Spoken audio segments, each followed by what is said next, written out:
Hello, welcome to a very special episode of Swapping Joysticks. It is a Christmas special. It's the 20th of December, just before Christmas.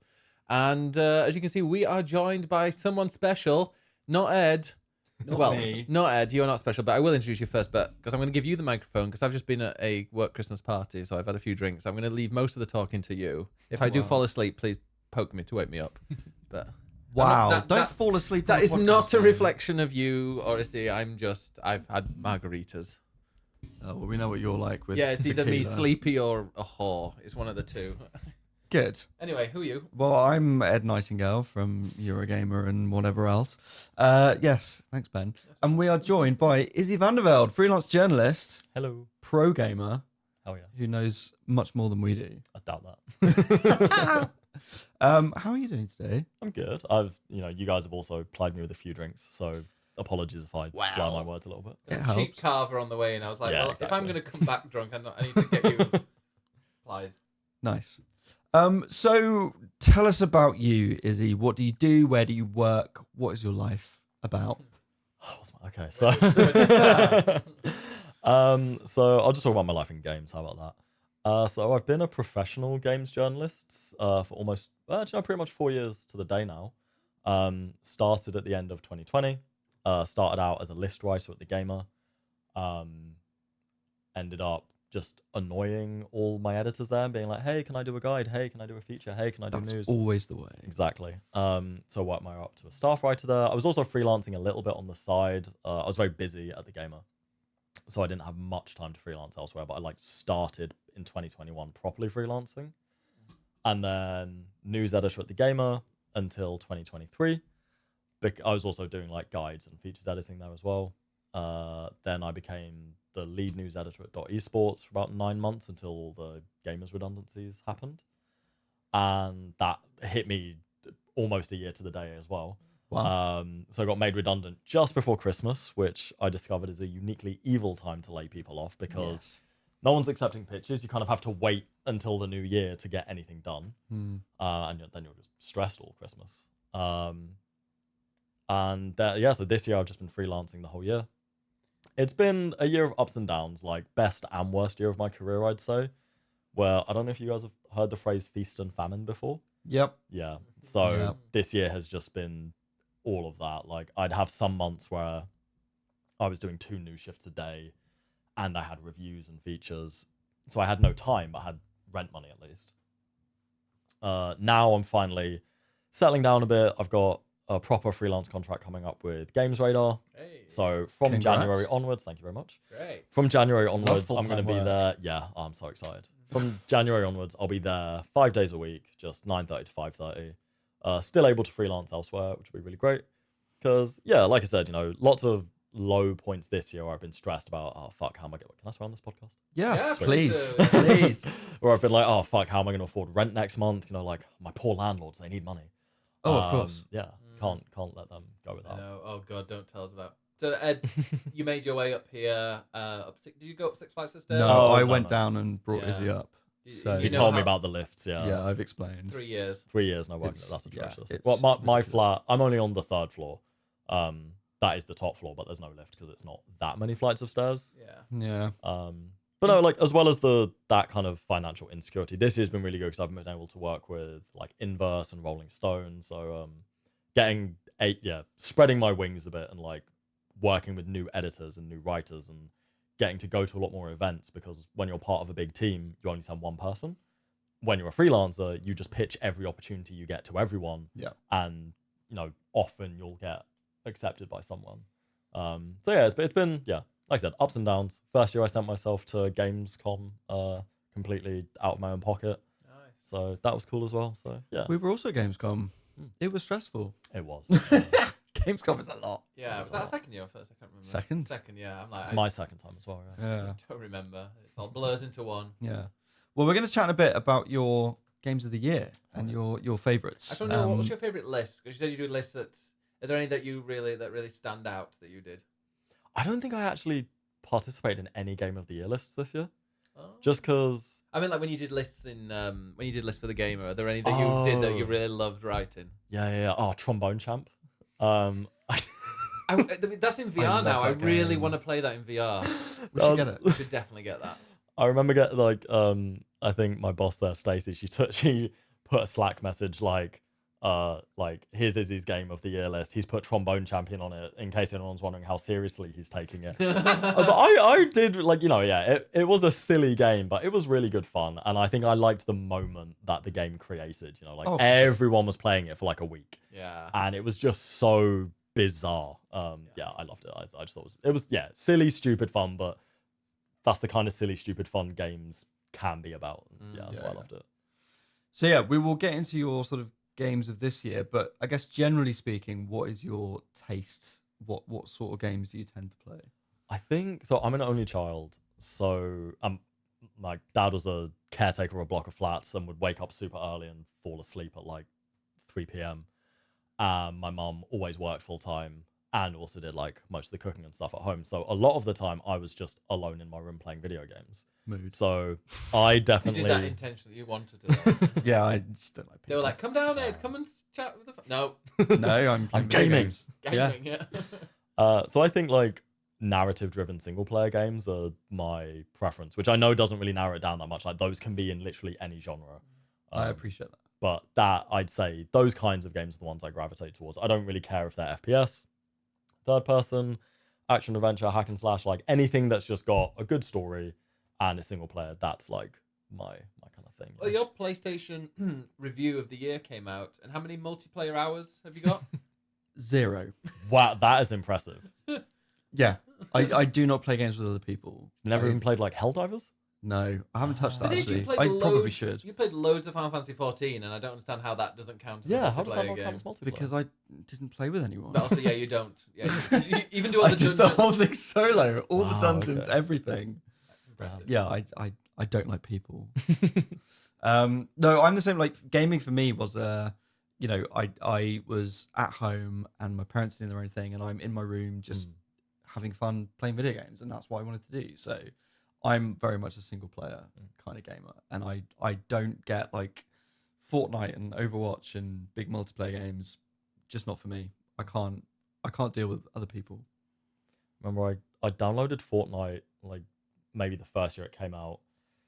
Got a win within 24 hours by being an absolute coward and hiding in a bush or something, and then just sniping the last Yeah, guy I do alive. that. And was like, right, Yeah. I've completed it. Don't need to play that game anymore. Yeah, I do that. So I completed the first 3 battle passes, and I've Damn, never that's impressive. ever had a solo win in any Wow, battle okay. royale game. And even now they've added bots, but I don't get them because I've played it for so long. But I never. I've loads of wins in like duos and quads and stuff, squads, but never a solo win. I'm Sad happy. times. I'm One happy, day, I'm one fine. No, I'm happy. No, never. I've accepted it. Well, we're gonna get into what we've been playing in a bit. But Ben, how's your week been? Oh, What have you been up to? I've had a.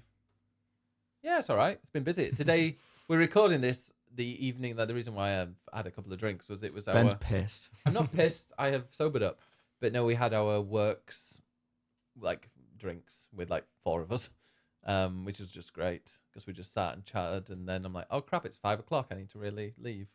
So yeah, that was because I did promise to come home early and help tidy and everything. He didn't help tidy. That was all Ed. No, Or me. it was a right mess when it arrived, was it? No. Well, I hope it wasn't. No, I think it looks lovely. Okay, Oh, great. great. My voice cracked a bit there. That's Yeah, unintentional. it was short. It's fine. Yeah. No, I still find it sweet when people like put on airs and grace. They're like, oh, I'm going to tidy up for you. Well, no, I'm. He's got his trousers on for once. That's been putting his airs and graces on. I had a shower before Izzy came. Did you really? I know, because I've sat in my pajamas working all day and was like, oh, I should really make myself vaguely Because I just presentable. wandered in stinking of sweat and alcohol. As always. Wow. Oh. No, but we had a good week. We saw the Wicked film. We saw 3 did. films. Damn, it's only Thursday. I know. 3 Impressive. films in like 48 hours. Damn, nice. Yes, we're allowed to talk about it. Sorry, I just was like, Oh, it's one like it was one Embargo's embargoed, passed. yeah. The Embargo's reviews passed. The We're reviews fine. up. yes. So we saw the Wicked film. What did you think of the Wicked film? How long do we have? Not too long, because this is going to be bored, because he hasn't seen Okay. it. Yeah, Izzy hasn't seen it. I don't want to ruin it for you because I know you're. My girlfriend's already told me everything about it. She Okay. I think she enjoyed it. She's also seen the stage show. I think she preferred the stage show, but Same. still liked the film. Same. I love the stage show. I saw it years ago in the West End when Idina Menzel was still in it, and Name drop. and I really really loved it. And then I took you to go and see it, Ben, and you did not like it. I was just bored. It was unnecessary. There was no need for it. Like it's a story that just doesn't need to be told. The Wizard of Oz is fine as it is. You don't need any add-ons, DLC. It's fine. DLC. It's just the Wizard of Oz DLC is this, and it's unnecessary. I disagree. And I don't but like the okay. story. And I went there not knowing any of the music at all, including the flying one. What's that? Defying Gravity. Defying Gravity. So I'd not. But did you hold space for it? I didn't. There was no I don't space. think Ben holds space for anything. No, Terrible. especially nothing. No, but it was just like they were just Aren't very you in queer media? over the top. No, they were very over the top with just their singing, and I know it's a musical, but like you don't need to literally sing everything. Like there can be bits where you do speak. That was my review when I first watched Les Mis, like the movie version. Wow. He loves Les Mis. I was like, why are they singing every single word? And my partner at the time was like, it's a musical. And I was like, yeah, but every word. Yeah. Yeah. But things I think like Phantom, there's still bits where they talk a little bit. But it's just like the music. I don't know, the Phantom and Les Mis, when they do sing, it kind of fits into the tune of the songs that are coming up and have just happened. Whereas it just felt like I'm gonna go and sing this in a random song, in a random feel, a random tune that doesn't really make sense. And I don't know, it irritated me, and the accents annoyed me, and the music, like I said, the music was really forgettable. As somebody that only listened to it for the very first time when I went to see the stage show, when I finished it, I was like, oh, there's that song where she sang really loudly and then it was the interval. And other than that, I didn't recognize any other one. Wow. And the film was even worse. Like the film was so boring. I went for a walk about an hour and 15 in, which wasn't even halfway, which How is long just is the film? ridiculous. It's like 2 hours and 45. It's Because there's only a part one as well, It's isn't it? Okay, Wow. so that's what annoyed me, is that it's only half the story. So it's only the first half of the show, basically. And yet it's 2.5 hours. Yeah, And you could literally cut half of that and just make it one film. It is done for money, and that's it. And all the stuff that they put in did not need to be there. Like, why does, without spoiling too much, like, why does Glinda have a gay best friend who's just there for comedy reasons? Like, just not necessary at all. Representation. Not necessary. There's enough. Wow. It's pretty gay. Come on. It's a musical. Yeah. There's enough gay representation in musical theatre, yeah. Yeah. The thing, I mean, Jonathan Bailey's in it, but the thing that really annoyed, It was great. who was flirting with all men and women, it was quite good. I'm down for it. But the thing, see. the thing that annoyed me as well is like I've listened to quite a few of the songs, so there are like 3 that I like. The Divine Gravity I've heard so many times, it's kind of ingrained in my head that now I know what it sounds like, and I quite. Oh, it didn't sound like that. And then the other one, what's the one? Popular. I really like Popular because it's really Is that camp. from Wicked? Yeah, I really like it. It's quite It's quite popular. It's quite camp. And what's the other one I liked? For good? Yes. Is that the one? Did they play that?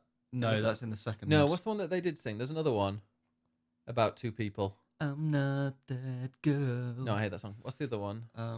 Sing it. That could have been from Camp Rock. Yeah. There's another one that's similar that I always get confused with For Good. Oh, I don't think so. But those 3 songs, I was like, I actually really like those, but they made them last about 10 minutes because they were like, Not hey, let's loathing. sing for a minute and then we'll have a bit of speech. And Popular, they did, and then there was this really long gap, and I'm like, right, I'm gonna go for my walk now.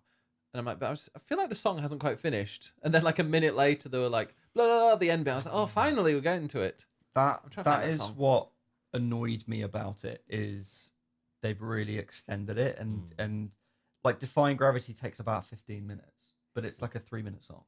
Right. So they just You add gotta in, hold a lot of space for it. you need to hold lots of space for it. They add in dialogue and action in the middle of it, and for me, it loses the momentum of the song and the musicality of it, and that really irritated me. I think it might have been The Wizard and I. That's not a duet. It says Michelle Yeoh and Cynthia Erivo. Right, Michelle Yeoh does like a small bit at the start. Man, I didn't- Also, she cannot sing. Very miscast. Very miscast. She can't sing for shit. How dare you? I love her, but she can't sing. I've never heard her sing, to be fair. I I just imagine she can do anything. What's the one? I think it was the one where they enter the city. That I liked. One Short Day. Yes. No, sorry, that was the one I liked. No, I didn't actually like the other one. It was this One Short Day was quite cool. This is what Ben's like with musicals. Like, just Yeah, this bit's quite cool. Well, I say cool. It was. Yeah, One Short Day. It was all right. I don't know. The one Popular is the best song by far in the whole thing. It's not. I think for me, We'll sing it I together didn't- at karaoke sometime, and you'll like it. Or should we do the For Good? I'm not singing with you. Wow, how Absolutely not. romantic. Absolutely not. He's already said he hates people. Yeah. Well, quite. Well, it was like, yeah, when we saw we'll probably talk about it, the Elden Ring game that's co-op, yes. and it's either 1 or 3. And Ed was like, well, that's easy. And he said in front of us two, he's like, it's going to be 1. Yeah. Feelings were hurt. Yeah. You've got 3 people here to play it. No, I'd rather play on my own. I like the challenge. Are you sure you do? I think part of my beef with Wicked was that I'm not a big fan of Cynthia Erivo, and I feel like that's controversial because a lot of people really like her, and I do think she has a great voice, but it's very technical, and everything she does is very precise and very thought out, and I don't get a lot of feeling from her, so I didn't feel particularly emotionally drawn to her as a singer. It's just everything is carefully placed and thought out, and every riff is precise, and I wanted some feeling. And we joke about the like holding space stuff, but I just think she comes across as so pretentious, and so she takes herself so seriously that I then can't take her seriously at all, because it's too much. And as much as she thinks she's doing some Oscar-winning performance, like, babe, you're painted green and dressed as a witch. Like, come on, chill out. And Ariana Grande, I think, has a lot of fun with it, and therefore I really liked her. And Cynthia just takes herself really seriously. But maybe the character's meant to be serious. I mean, the character's really No. unlikable, which is weird. Well, she's not unlikable. That's just you. What? No, in the film she's unlikable. Yeah, but she's not meant to be. That's my point. Did you find her unlikable? Yes. Okay, As so did it wasn't you. just me, yeah. Yeah. So yeah, I don't know. That's why I wasn't super keen on the film. But I really liked Ariana Grande, which I didn't think I would. And I really liked Johnny Bailey, and like the sets were great and all of that sort of stuff. But it's really Boring. dragged out. It's not boring. It was really boring. Don't listen to him. I'm meant to see it next week with a couple of old film school friends. So Okay. I'll let you guys know. I look forward to hearing your thoughts. Please don't let us put you on. No, I'm gonna see it. Like I'll see any movie. It's one of the things you have to see. Like it's the film of the moment. So Yeah. you have to go and see it. I don't, yeah. I'm not going to see the second one. Well, you nearly didn't see the first one. I was going to go on my own.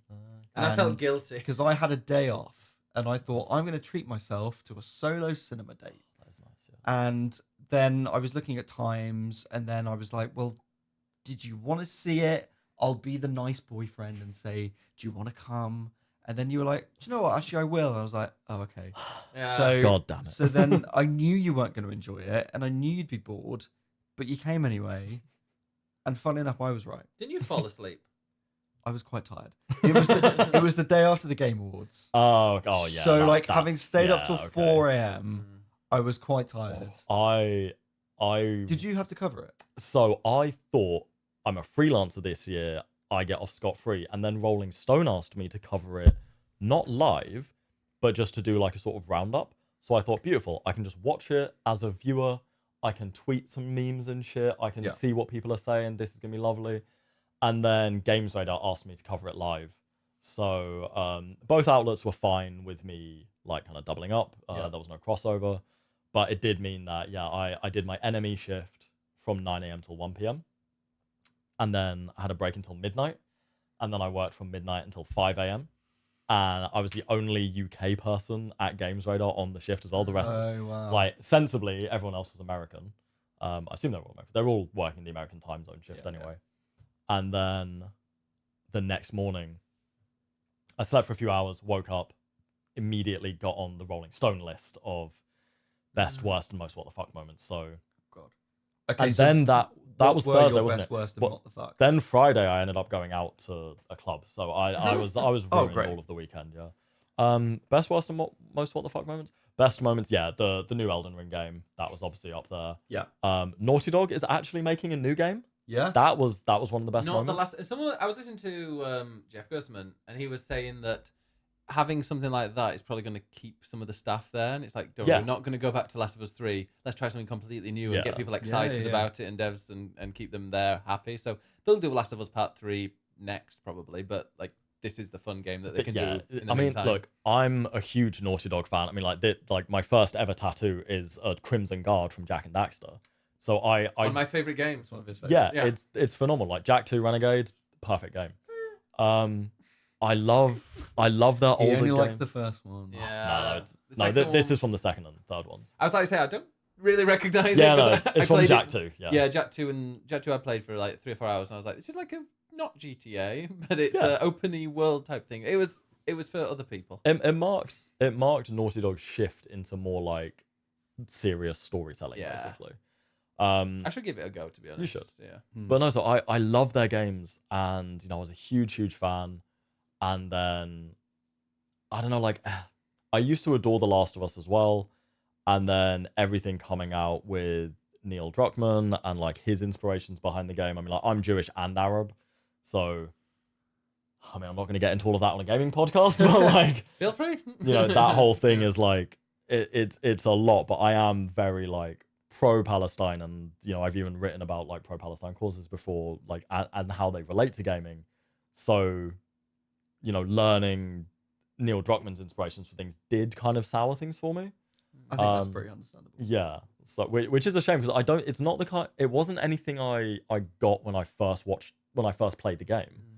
I don't think I even knew Neil Druckmann was Israeli, because like who fucking checks the nationality of the game devs? Well, they yeah, are, why would it matter? It's silly. So yeah, and that has made me hesitant about this game, because I think in the trailer, doesn't it say something about like the planet being owed to them? There's some stuff in it where it's a bit like, how is Neil Druckmann specifically gonna handle this game? Okay. So like I'm excited, because I did grow up loving Naughty Dog. And I think if there's one thing Naughty Dog can do, it's tell a very engaging, emotional story. I do worry how many of the people who were doing that are still there, because obviously they've had layoffs. It's been 20 years since the games I grew up with. Yeah. I don't really know how much the Naughty Dog of today is the Naughty Dog I grew up loving, and I think for me, this game is gonna be the game that tells me that. So It will be interesting to see what this like new era of Naughty Dog is like. Exactly, because yeah. they've spent so long making like Uncharted for years, Yeah. and The Last of Us for years, with like all just the remakes again and of again them. and again. Yeah. And to have something brand new, it's like, okay, this will be interesting to see. Because they were the studio that did a new IP every console generation. Like it was Yeah. Crash Bandicoot, and then it was Jak and Daxter, and then it was Uncharted. 3 amazing series. Yeah, Yeah. like absolutely phenomenal. I don't know if any studio has had a run like that. And now my favorite studio is From Software, because again, now they're a studio that actually puts out consistently high quality games, puts them out year after year after year. They're not, I mean, I know they're all Souls likes, and they're really, really good at reusing assets and all that kind of stuff. But everything they do, it feels like, is just to shorten the game production pipeline.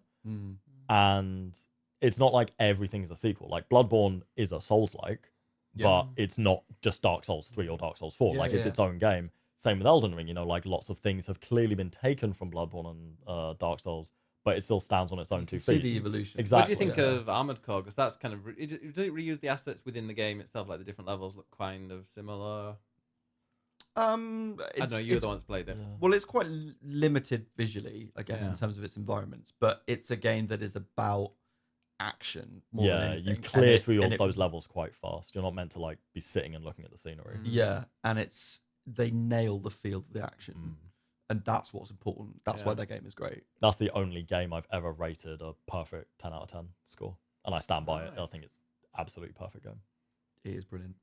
Perfect. Okay, I don't know if it's perfect, but Well, I don't mean So it what ha- made nothing's you- ever. I Perfect. don't mean it has no flaws, but I mean Yeah. like it's a like 5 stars, 10 out of 10. Yeah, like, it yeah. is a masterpiece. No, I see yeah. that. I see that. So what was your worst from the Game Awards? Worst from the Game Awards, that weird looking Catly. cat game, yeah. Catly. I knew Which, you were going to say Cat. which they've obviously said, and I did, I was careful to be legally careful about it. I didn't say it was AI. I said people are saying it looks AI, but I don't know, it just looks creepy and a bit uncanny valley, and like I can feel that looks like the kind of game that's going to be just a like spend a load of money on dressing up your cat and yourself and not really do anything. His and Apple just- Watch was a logo on there. So that's the thing. It's coming to PC, Switch, and Apple Watch, That's why, which is such a Fascinating. weird mix of platforms. like not phone. There's Apple Yeah, Watch. Apple Yeah. Watch, but not like Apple. and it's basically the reason that for anyone watching, listening who hasn't seen, it is this cat game where it's open world apparently, and you look after cats. But it's notable because it has really hyper realistic looking cats, and this trailer, which was clearly CGI, showed off amazing looking cats, But zero gameplay. but no gameplay, and everyone thought that it looked like the trailer had been made with AI. And what has happened since then is that they've come out and said it's not AI. We haven't used AI for the game or for the trailer, and also people connected it with blockchain tech. So the guy that co-founded the studio also co-founded another studio that did blockchain games. Wasn't his LinkedIn like scrubbed as well? Like, Yeah, couldn't really see he had a anything on it, previous game called Plantly. So again, it's got the Lee at Lee, the yeah. end, which has been completely scrubbed from the internet and was clearly a blockchain game. It just makes me think of Lunchly now. Yeah, Yeah. yeah. So there have been all these connections people have made. They come out and said, no, we haven't used AI. There's nothing AI in it whatsoever. What they've now done is they've released an actual gameplay trailer. Which Oh, I cool. don't I know if haven't, you've I haven't, seen. no, I haven't caught up with that. And they've released that, and they put it on Steam. Weirdly, it's not on YouTube. They don't have a YouTube channel, Okay. but it's a Steam trailer on the Steam Okay, page. cool. And it shows gameplay, which obviously looks nothing like the Yeah, CGI no, trailer. it wouldn't. And the first still looks nice, but it's clearly in game. Like Mm. there's a clear difference. So it's the PC will be able to run that. The Switch is not going to be able to run that unless what they mean is Switch 2, and we'll see. And in terms of Apple Watch, it's going to be like a Tamagotchi on your watch. Like Yeah. that's not a proper game. It'll on your probably watch. be like the Poke Walker where you can like take your cat out for a little Yeah, week with you. Yeah. exactly. Which It would will actually be link kind of to cute. it. But Yeah. yeah. But yeah, that was a really weird announcement. Yeah. And there's been such a backlash to it all week. Yeah. Okay. What was the- What the fuck? Harrison Ford. Like, just, he's such a grumpy old man, Yeah. right? Like, he seems to hate every character he's ever played, like, especially Han Solo. And so to have him, and like, he's old as shit. He's like 80 something, I think. Yeah. Yeah. Like, which is, I mean, I'm going to be so, I don't even want to talk about it. I'm going to be so sad when he's not around anymore. Yeah. But it just, everything he did felt so earnest. And so, I mean, I don't know if they just paid him a crap load of money and gave Yep. him a load of weed or what, but like he genuinely seemed engaged, which is rare for Harrison Ford. Was that the what the fuck moment? Like he was engaged. Well, no, it was just like why is he here? Like, it was just amazing. I think because Indiana Jones had already come out, it wasn't like they were advertising for an upcoming game. Yeah, I get true. that they're advertising game that has just come out, so they want to like boost sales for the holidays. Like, I And there was understand that. nothing else Xbox in the entire thing. So Yeah. they needed something. They needed something, you're right. But no, it was just the way he completely like stole everyone's hearts. The like kind of mumbling at the teleprompter, like he skipped something. Yeah, he did. Yes. Yeah. And I really want to know what he skipped. It's like, But also, Or they were behind. or maybe that. Something Yeah. like that. Yeah, it was a weird moment. And also him and Troy Baker absolutely dwarfing Todd Howard. that was hilarious. Like, yeah. I mean, I'm not a tall man. I'm 5'9", so like I'm kind of short myself. But I said to the team when we were working, I was like, is Troy Baker really tall? Is Todd Howard really small? Todd Howard or is both? really And it small. is a bit of both, yeah. We saw Todd Howard at the Fallout premiere thing. Yeah, we went to the Oh, Fallout TV premiere in London, and he was there, which I wasn't expecting at Is that the all, one and- Elon Musk was at as well or something? I hope What? not. I feel like maybe I'm completely misremembering that. I remember seeing a thing of like Todd Howard at some premiere looking strangely at someone. I don't think he was there. It was like full of like Love Island contestants. Yeah, it Jonathan was, Ross like, was influence. there. Interesting. That's cool. and thingy and from the Traitors. The winner of the Traitors. Okay. Yeah. And Davina De Campo. Wait, Gino DeCampo? Davina De Campo. Don't know Davina who De that Campo? Was she? Was that the drag queen that was there? That Oh, I don't know. I Yeah, don't oh, think so. I thought you were there getting confusing- race because we were collecting the cards outside next to the drag. No, it was Davina De Campo. I do not remember. I think you'd gone for a wee at that point. Probably. And I was waiting, and it was just me and her trying to get some cards that they'd been given out, and we just stood there looking. We Yeah, didn't yeah. chat or anything. Maybe it's Phil Spencer I'm thinking of who was there as well. I don't know. In drag. Yeah. Maybe. Yeah. I feel like it was Phil Spencer in drag. Yeah. We heard it here first. Todd Howard is tiny though. Okay. He is absolutely tiny. Okay. And it was very funny his seeing bouffant him next hair. to various other people looking like sort of Russian dolls. Yeah. Like Yeah. behind. It was weird. Yeah, I Ben, enjoyed what was that. your top moment from the Oh, game? now What's your? Well, they didn't bring out any Death Stranding release date, so I was upset at No. that. Kojima was there though. He was. I feel like I've only been to one Jeff Keighley thing in person, which was Gamescom opening night live this year, and I feel like that was the only Jeff Keighley thing where Kojima wasn't there. So I'm very annoyed at that. I don't know. You say yours while I find it because I've forgotten now. Of course you've unless you forgotten. know what I wasn't expecting this. Well, it's just a conversation, Ben. That's what podcasts are. So Elden Ring Night Rain was definitely up there for me. Yeah, big time. Yeah, 1 or 3 player, co-op Elden Ring roguelike. Like, yes, give Inject me it directly into my brain. Give It's me always that. amazing. I am very excited about the new Fumito Ueda game. So I loved Shadow of the Colossus, Ico, yes, The Last Guardian. They collectively are 3 of my favorite ever games. Yeah. Like I just adore his style. So seeing that he's definitely bringing something new. It's sci-fi with this young boy or figure who people now think is a cyborg Ooh, cool. or android. I do like cyborg stuff. In like a huge spaceship. And I'm really excited to see what he's going to do with a sci-fi setting. Yeah, because all the other games have been like fantasy adjacent. Very I guess, I'd say, fantasy, very mournful, very thought-provoking. And so, yeah, seeing something sci-fi in that kind of style, I'm really, really up for. And then the third thing is an Okami sequel, which nobody saw coming because Okami did not sell well at all. Even Kamiya, who made it, said it didn't sell very well. But it's a fucking brilliant game. It is probably the best Zelda game that isn't Zelda. And it has an amazing style. And to think that there's more of that coming is very exciting. So they were my 3 favorites. I think mine was The Witcher 4. I was very excited about. of That course. was a Witcher. very good trailer. That did look good. Yeah, I love The Witcher 3 and get to play more with Siri, and it's going to be in a new, like a more current gen feel, and it's going to be, I don't know, I'm just very excited about that, and I will play the shit out of it. I used to work with Keenma, who he was a features editor at The Gamer. He's now at CD Projekt Red. And when he was a freelance, Isn't he their like lore expert? exactly, yeah, like the Law Master or something, whatever the title they call it. Yeah, it's a Such cool title. job. It's a very cool job.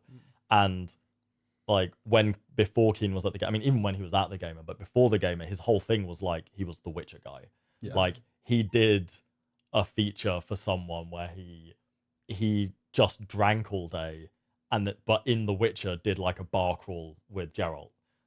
So in real life, he was getting more drunk as he was getting Geralt more drunk. So it's just like he's loved those games and those books and like everything to do with the series for so long. So when he did eventually like leave journalism and then he publicly announced like, oh, I'm working with CD Projekt Red on The Witcher. Everyone's just like, if there was ever a job literally made for someone, it was this. Yeah. And so as soon as I saw the trailer, I thought, oh, Keen must be so happy that this is like finally coming out and like it's probably stuff that he's worked on. Happy for the big part of it him is that specifically. you'll be playing as Siri this time, which obviously has had a bit of a backlash from idiots online. Things like I saw that and I'm like, everybody was expecting Siri. I was like, everyone's expecting Siri. Like all the fan theories are it's going to be Siri. everybody's, and then I'm like, but also I know everyone's expecting it, but I know that there are going to be some far right grifters on YouTube that are obviously going to have a problem with that. But maybe they don't actually have a problem with it, but they know that if they rant about it, then the They'll get incels that clicks, watch They'll it are going to get attention. will get attention. They'll get paid because people will click on that video, and it'll then create a debate and like hate sells. And when there's arguments and when there's people on both sides laying into each other, then that's where they profit off it. So it's just so obvious. Like the second anything comes up, the second a person comes up that's aged or isn't like AI beautified, then they're like, oh, well, this person's ugly. This isn't a real looking person. And it's so tiring. And you just know. And I've deleted my Twitter from like all my phone, and I don't look at it on bookmarks or anything. And actually, I've not seen any discourse about Siri. That's good. And I only That's very lucky for you. I only know about it through like Reddit. People have been like because there'd been another article being like, oh, people are, kicking off on the far right, and I'm like, I actually haven't seen any of that because I've removed myself from Twitter, and that tends to be just where this kind of shit goes down. Yeah, basically, yeah. I mean, it's ridiculous. Like, she looks fucking cool. Yeah. A and B. If you're surprised to be playing as Ciri, you clearly have not played The Witcher 3. Yeah. Like, it's so obvious that she's going to like- be the protagonist. Like, Even the show is all about her. Yeah. And, Yeah. like, finding her and Even her The destiny. Witcher 3 is all about her. Yeah. Yeah. It's like, the thing is, it's called The And Wild the Hunt books. because you're Yeah. hunting. Well, I mean, it's also the Wild Hunt. They're thing. hunting you, yeah. Yeah, but also you are hunting Ciri at the same time. You're literally the whole Yeah. quest. That's one of the only negative actually I have about Witcher 3 is there's so many amazing side quests and other things you need to do. But at the heart of it is you're racing against time to catch her, and every time you go somewhere, they've disappeared. She's disappeared, and I'm like, oh, if I hadn't done the side quest, then you were playing That's- Gwent, that's why. That's generally my criticism with most RPGs, actually, Yeah. is there's this time-sensitive world-ending threat, and there's 1,000,000,001 side activities to do. Yeah. yeah. And yeah, it's why I have such a love-hate relationship with RPGs. I'm like, Yeah, It's not all. Yeah, very few of them get it right. yeah. understandable. I think, did you see Intergalactic had a similar reaction because Yeah. She had a obviously shaved head. Yeah. woman of color. But I'm really excited for it because Tassie Gabriel, she is in a show called The 100, which is like a Yeah, I've heard of CW young adult sci-fi show. It's not a great show. I'm gonna put it out there, but it is like a comfort show for me. Mm-hmm. And Tassie Gabriel's in it, and in that show, she plays like a religious fanatic. And so in a game that like some of the narrative details we know is that it is about like a fanatical religion and like what happens when the kind of like ideologies and institutions people believe in like get shattered or betray them or whatever. I'm curious to see how she does play that role because I'm like I've seen her in that role and she was good, and now I'm really excited to see her in that role again essentially. But yeah, that trailer on YouTube, like the comments have been disabled. It's got like mostly dislikes, and I just think It's ridiculous. it feels like such a regression from just like 10 or 15 years ago, Yeah. where if a game looked cool, it didn't feel like people cared as much about who you played as. Yeah. Where, but maybe we were just younger and I just didn't notice it as much back then. But I it think definitely feels like now the outrage whenever you're not just playing a straight white dude Yeah. is so over the top. absolutely. I think we're at a point now where gamers TM are just immediately negative and outraged by everything. So we see that with these trailers, but even one of the other things from the Game Awards was the Game Changer Award, Yeah, which was this guy who basically has been helping like thousands of people get jobs when they've been laid off from companies. And there's been so many, layoffs throughout the whole year across the industry. And he's been this figure that's been helping people.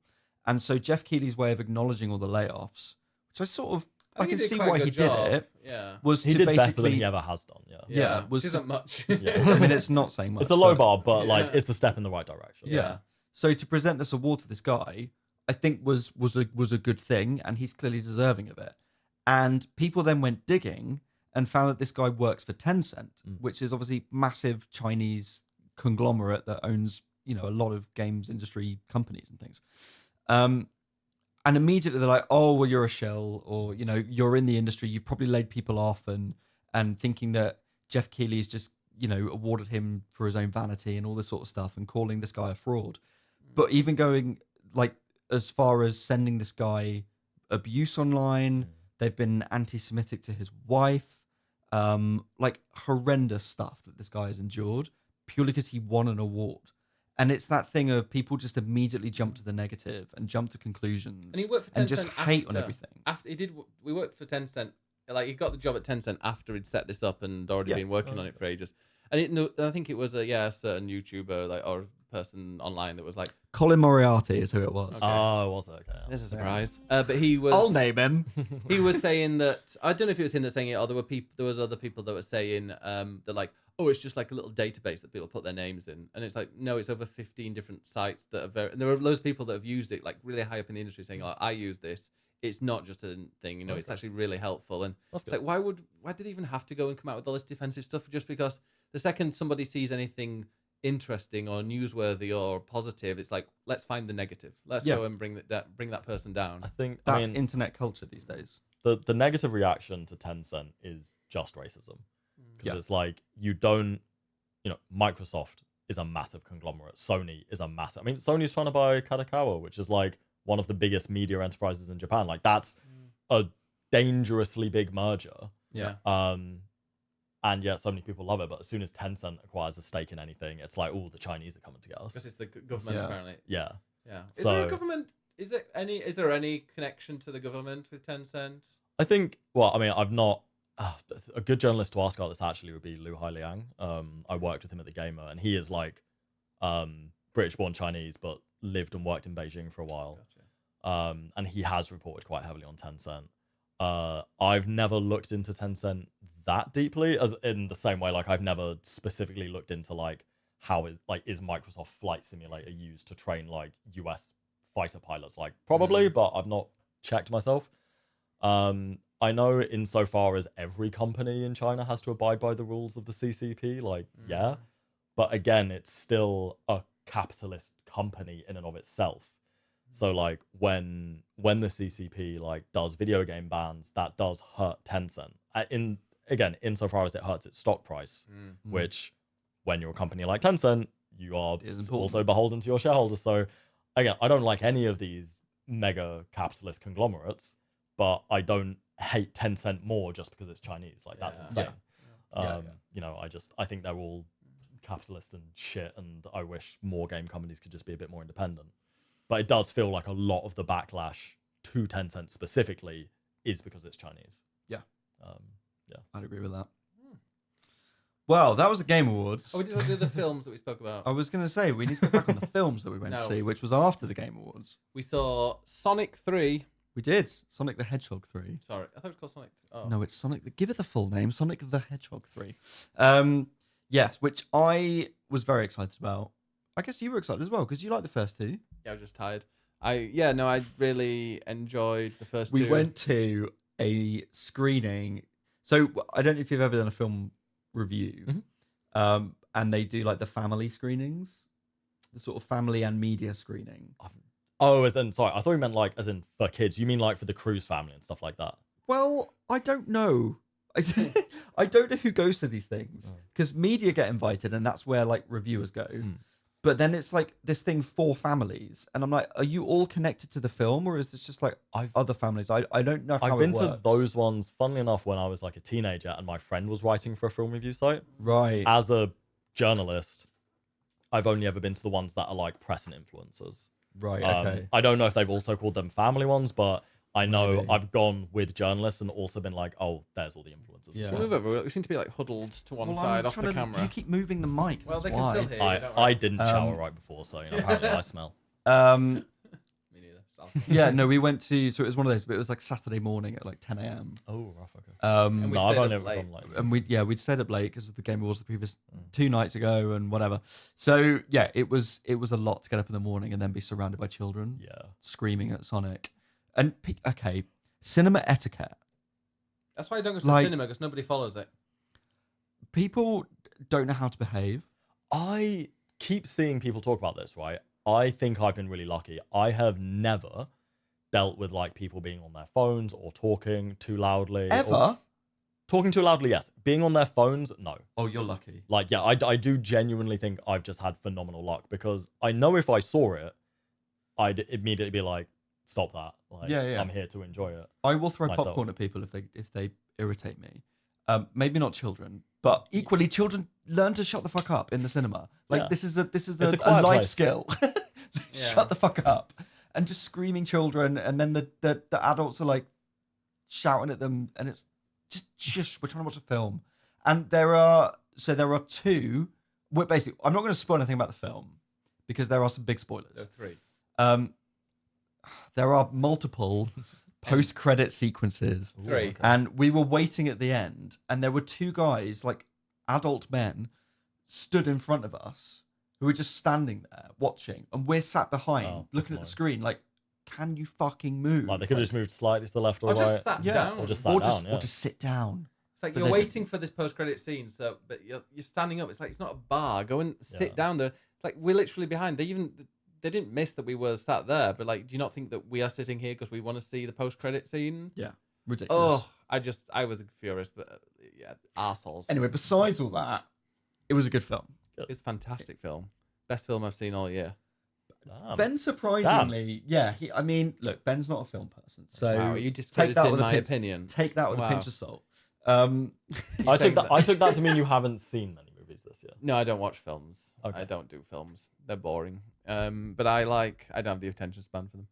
Like Wicked, That's correct. Wicked was boring, but this was really good. It's very exciting and loads of funny references. Like there was momentum with there's a lot of speed, momentum with Sonic, literally from start to finish. And I was not a single time in the entire time we watched it was I like, oh, I wonder how much is left. That's good. It was like, oh, this is really interesting. That's a good mark of like a film's pacing, I think. Yeah. And I think they do. I think I like family films because the other film that I found similar that I also loved were the Paddington films. And I'm like, okay, these are all my kind of films. Paddington and Sonic are nothing alike. Yes, they are. They're both family films with good momentum. Do you think Paddington and Sonic would be friends in real life? I think Sonic would get on Paddington's nerves. Yes. Mm. Sonic is quite irritating. Yeah. But I think Paddington would be polite about it. yes. Can tell you who is the best thing ever though? Shadow the Hedgehog. I've yeah. heard Keanu as Shadow Coolest. is phenomenal. Even He is, I mean, even not as even It's not good Ke- casting. even not Keanu, like Shadow in itself, whatever it is. himself. Itself? I don't know if it was created or He's a something. he. Okay. Well, I didn't ask. And but he's like What are just Shadow's a real pronouns? Exactly. God, you know that somebody will take that out of context, make a YouTube video out of it. But like there His were pronouns are hedge and hog. Wow. I was a hog as well. But they were saying, yeah, no, like he's just a really, really cool character. Even without Keanu, he could be silent and still be just. Do I they don't- give him a gun? Yes. Yes. Okay, that's good. And a That's all I proper need. gun to as say. well. So Okay, good. Good. yes, like okay, so that's a whole thing with Shadow because he shotguns in his game. Yeah. There is a sequence with a pistol. Brilliant. He has that. And an He's Akira also slide. he's riding a Oh, that's motorcycle cool. and then Akira slides up the Tokyo Tower. That's pretty cool.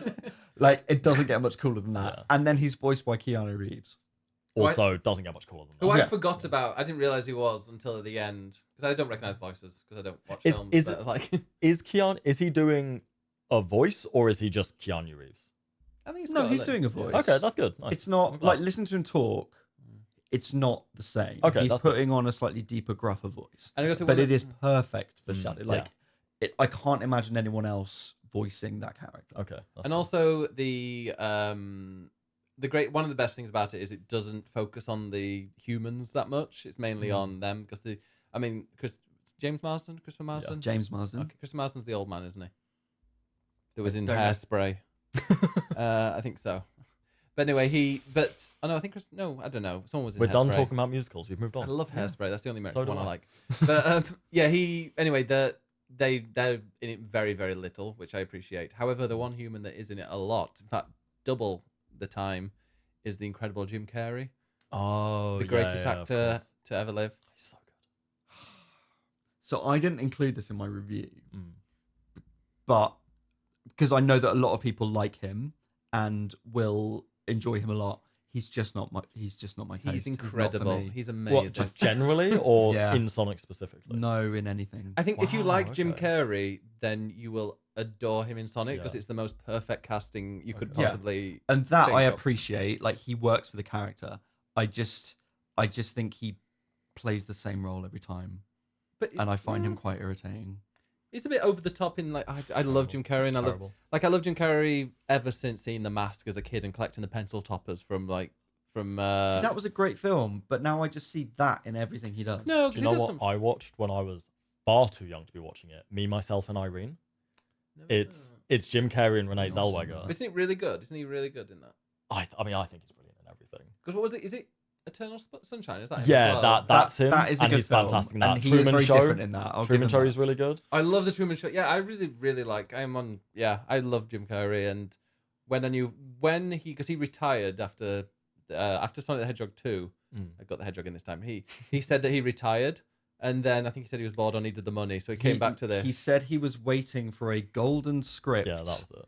To come he back got to, one. And it was Sonic the Hedgehog Sonic the 3. Hedgehog 3 is what he came back for. I hope somebody. Well, maybe Keanu just went round and was like, "Come on, Come on, mate. please. come on, mate." Yeah, I'll only do it if BMH, come on. Keanu's doing it. It's, So I'm not a massive lover of He's of Jim very Carrey, but funny. it works in the role. And like you said, they've basically got rid of all of the human characters, like they are barely in it. Did you see the second one? I haven't seen any of them, but Okay. but when you've now got like, I mean, I'm imagining the characters aren't spoilers, but when you've got like Tails and Knuckles and Shadow, it's like, do you need the humans in it much anymore? Like it's Not it's at all. become about the Sonic characters now. Sure, and that's the thing. Each film has become closer to the games. That's cool. So the first one was very much setting up this new idea of Sonic, and it's Sonic as an alien who crashes on Earth and hangs out with humans, which was sort of weird, sort of worked. Not my favorite thing, but fine. The second one then introduces Tails and Knuckles, and it's very much based on Sonic 3, the Mega Drive game, and it's much closer to that in terms of its story. And now this one introduces Shadow and is very close to Sonic Adventure 2, which is a fucking brilliant game. Yeah, I mean, it's terrible, but it's also great. And so it follows that quite closely. There are loads of references. The Live and Learn theme song is like throughout it in the music in loads of little mini ways if you listen carefully. Also, there are loads of references to it, and but as they've become closer to the games, for me, they've become better films because there are fewer humans and more game stuff, and that's what I like about Sonic, and that's what I want to see more of. Also, I think Sonic the Hedgehog 3, the film, was kind of made for us because it's literally set in Japan and London. Yes. It's like, oh, we've just literally come back. Did you know we went to Japan? Yeah, it's turned into our personality now. But like literally, I was like, oh, we went there. Oh, we went there. We were there. Oh, now we're in London. Literally, I work there. There's a bit with Shadow and Shibuya Crossing, and immediately I was like, yeah, I've been to that Starbucks. yeah. Literally, yeah, we thought. I was like, they won't put Starbucks in. Oh yeah, no, they will include Starbucks. The boycott. There was my favorite thing with we didn't actually go in there, but one of my favorite things is he used the bit of Tower Bridge to like as a ramp to I think I saw fly it up. in the trailer. I was in the trailer as well. That bit I was like, that makes, and the London Eye is like a loop the loop. Oh, that's obviously so. That's really cool. It's a very, very fun film, which I think it should be. And it's like the thing is, it's not a serious film.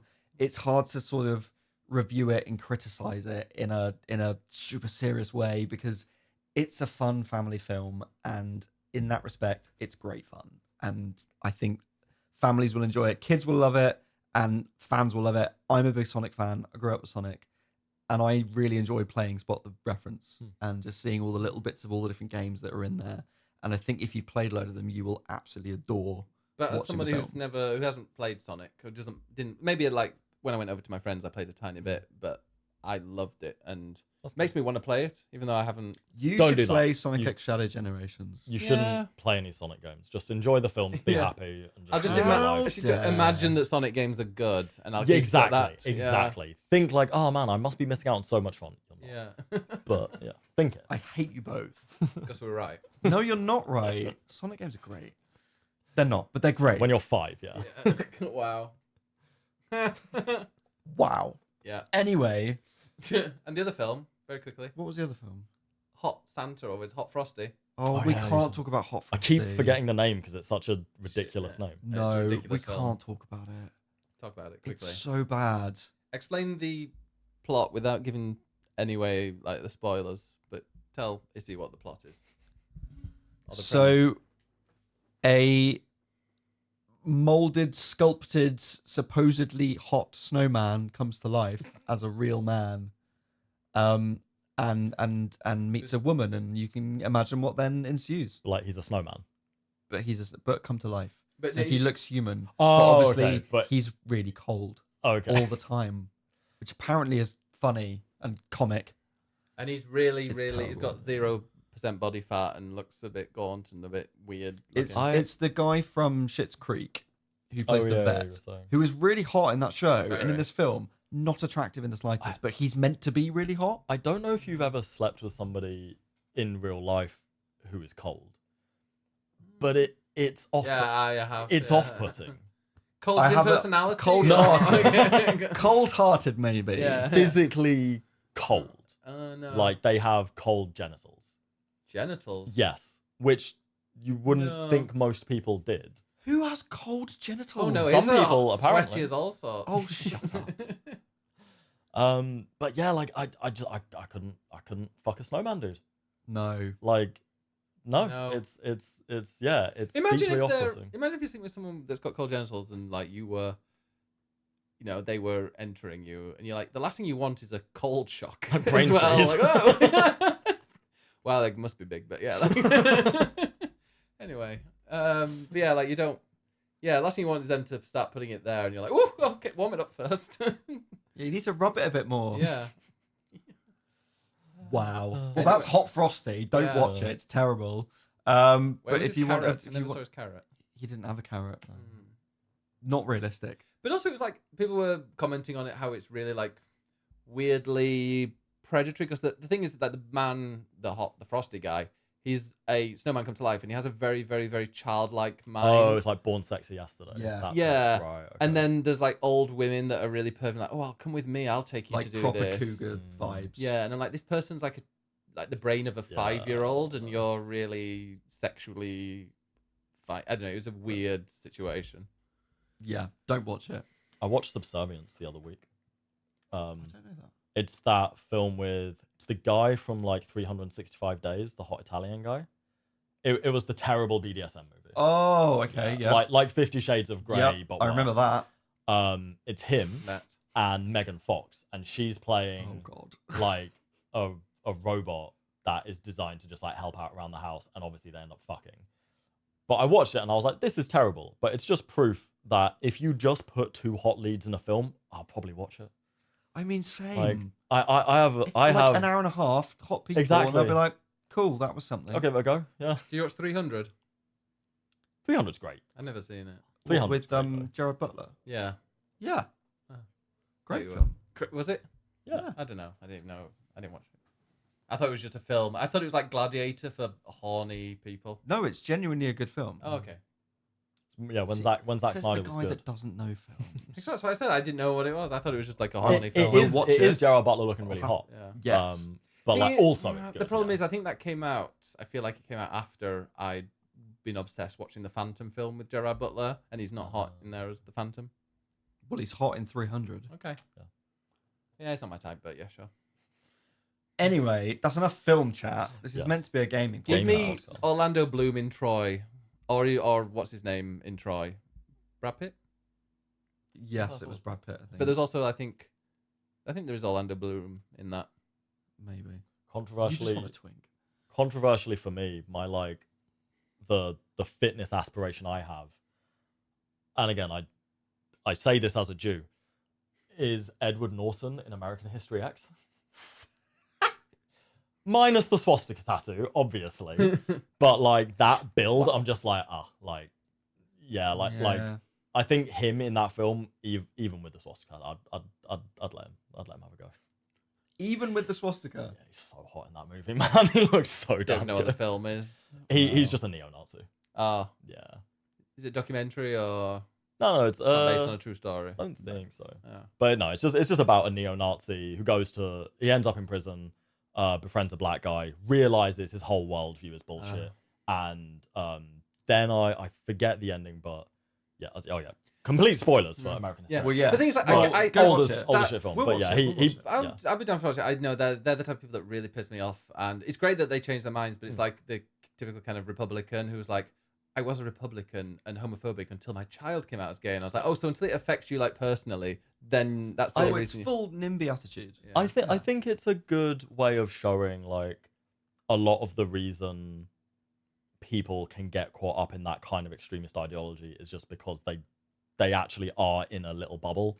Yeah. And like as soon as they expand their worldview and as soon as they're shown new things and new experiences, even if those things are in prison, it can make them realize they've been stupid. Like I think it shows like, people get radicalized and they can also be de-radicalized. And I think that is an important message to send. Yeah. And I think for when the film came out as well, it was like, I think it was like the late 90s. Okay. I think Yeah, it would yeah. have been a bit more impactful at the time than that narrative would be like today. No, you're right. Maybe that's needed today. It's like Maybe, it's yeah. like when you see the most anti-immigrant and most racist places are the places that have the fewest immigrants and stuff. And it's like, oh, you just need, they need contact and they need to understand and Yeah, exactly. education really.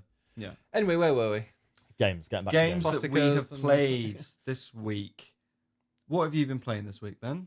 Not very well. I've started going back to Metaphor, but the main one I've been playing, I'm not going to talk about it because you'll be bored, is F1 Manager 24, been obsessed with that on my Steam Deck. Literally just been playing that. I must have had You about have been playing it a lot. 20 hours or so this week, I'd say. Damn, that's impressive. In like 1 week, just been like all evening playing Again, it's Thursday. So- Yeah.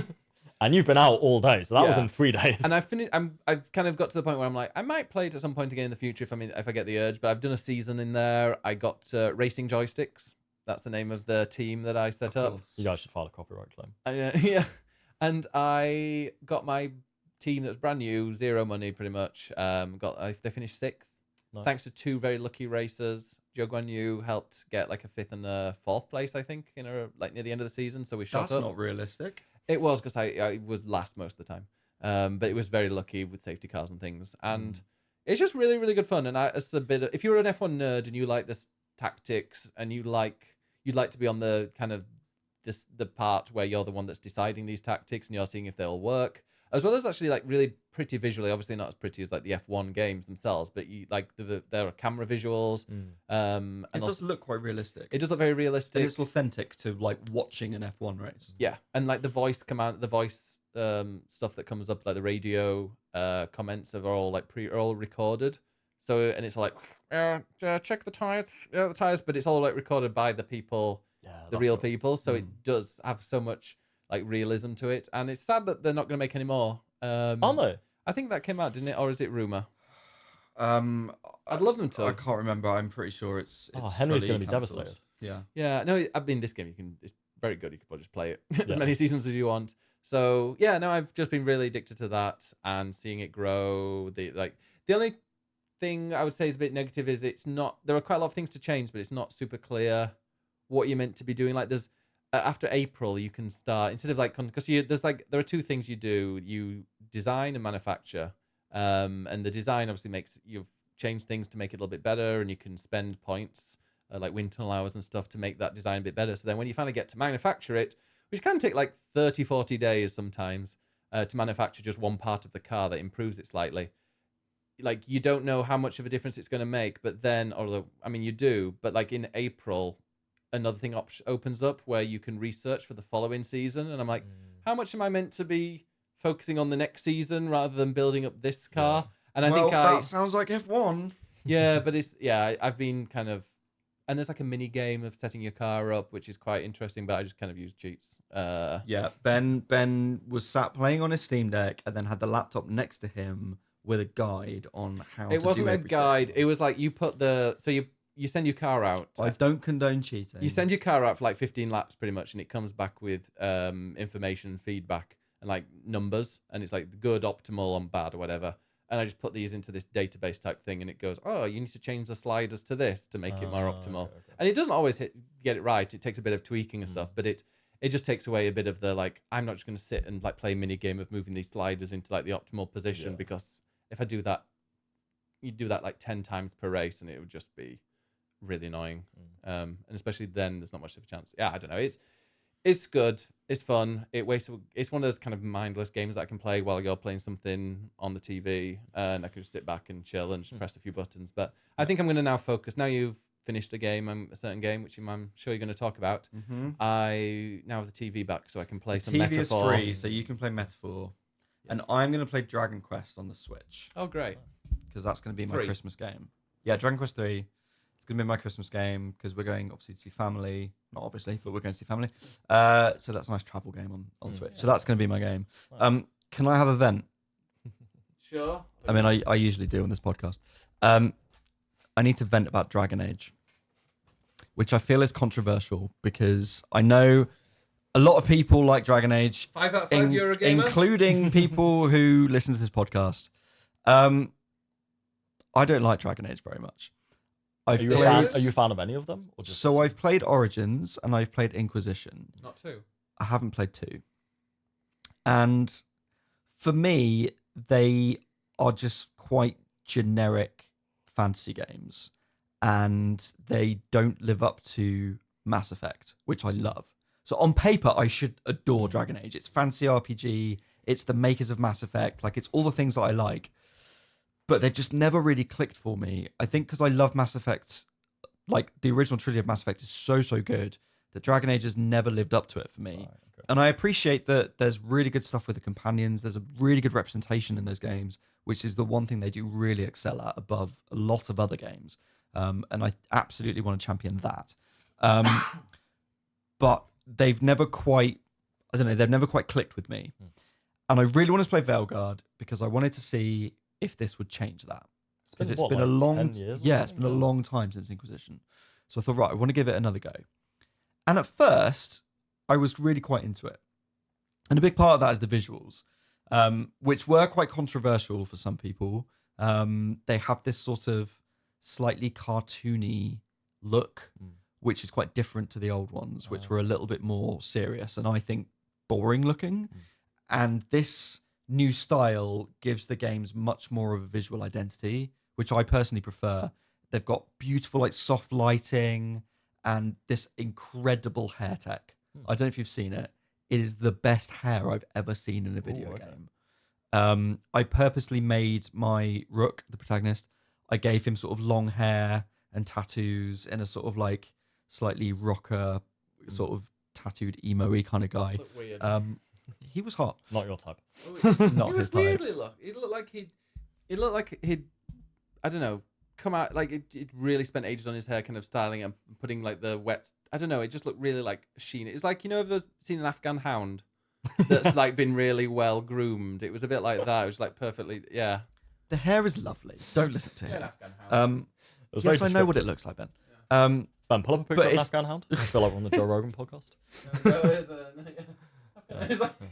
I was picturing that. Yeah. It had hair like that. Yeah, like really shiny. Right, people at home can't see it. It was like that.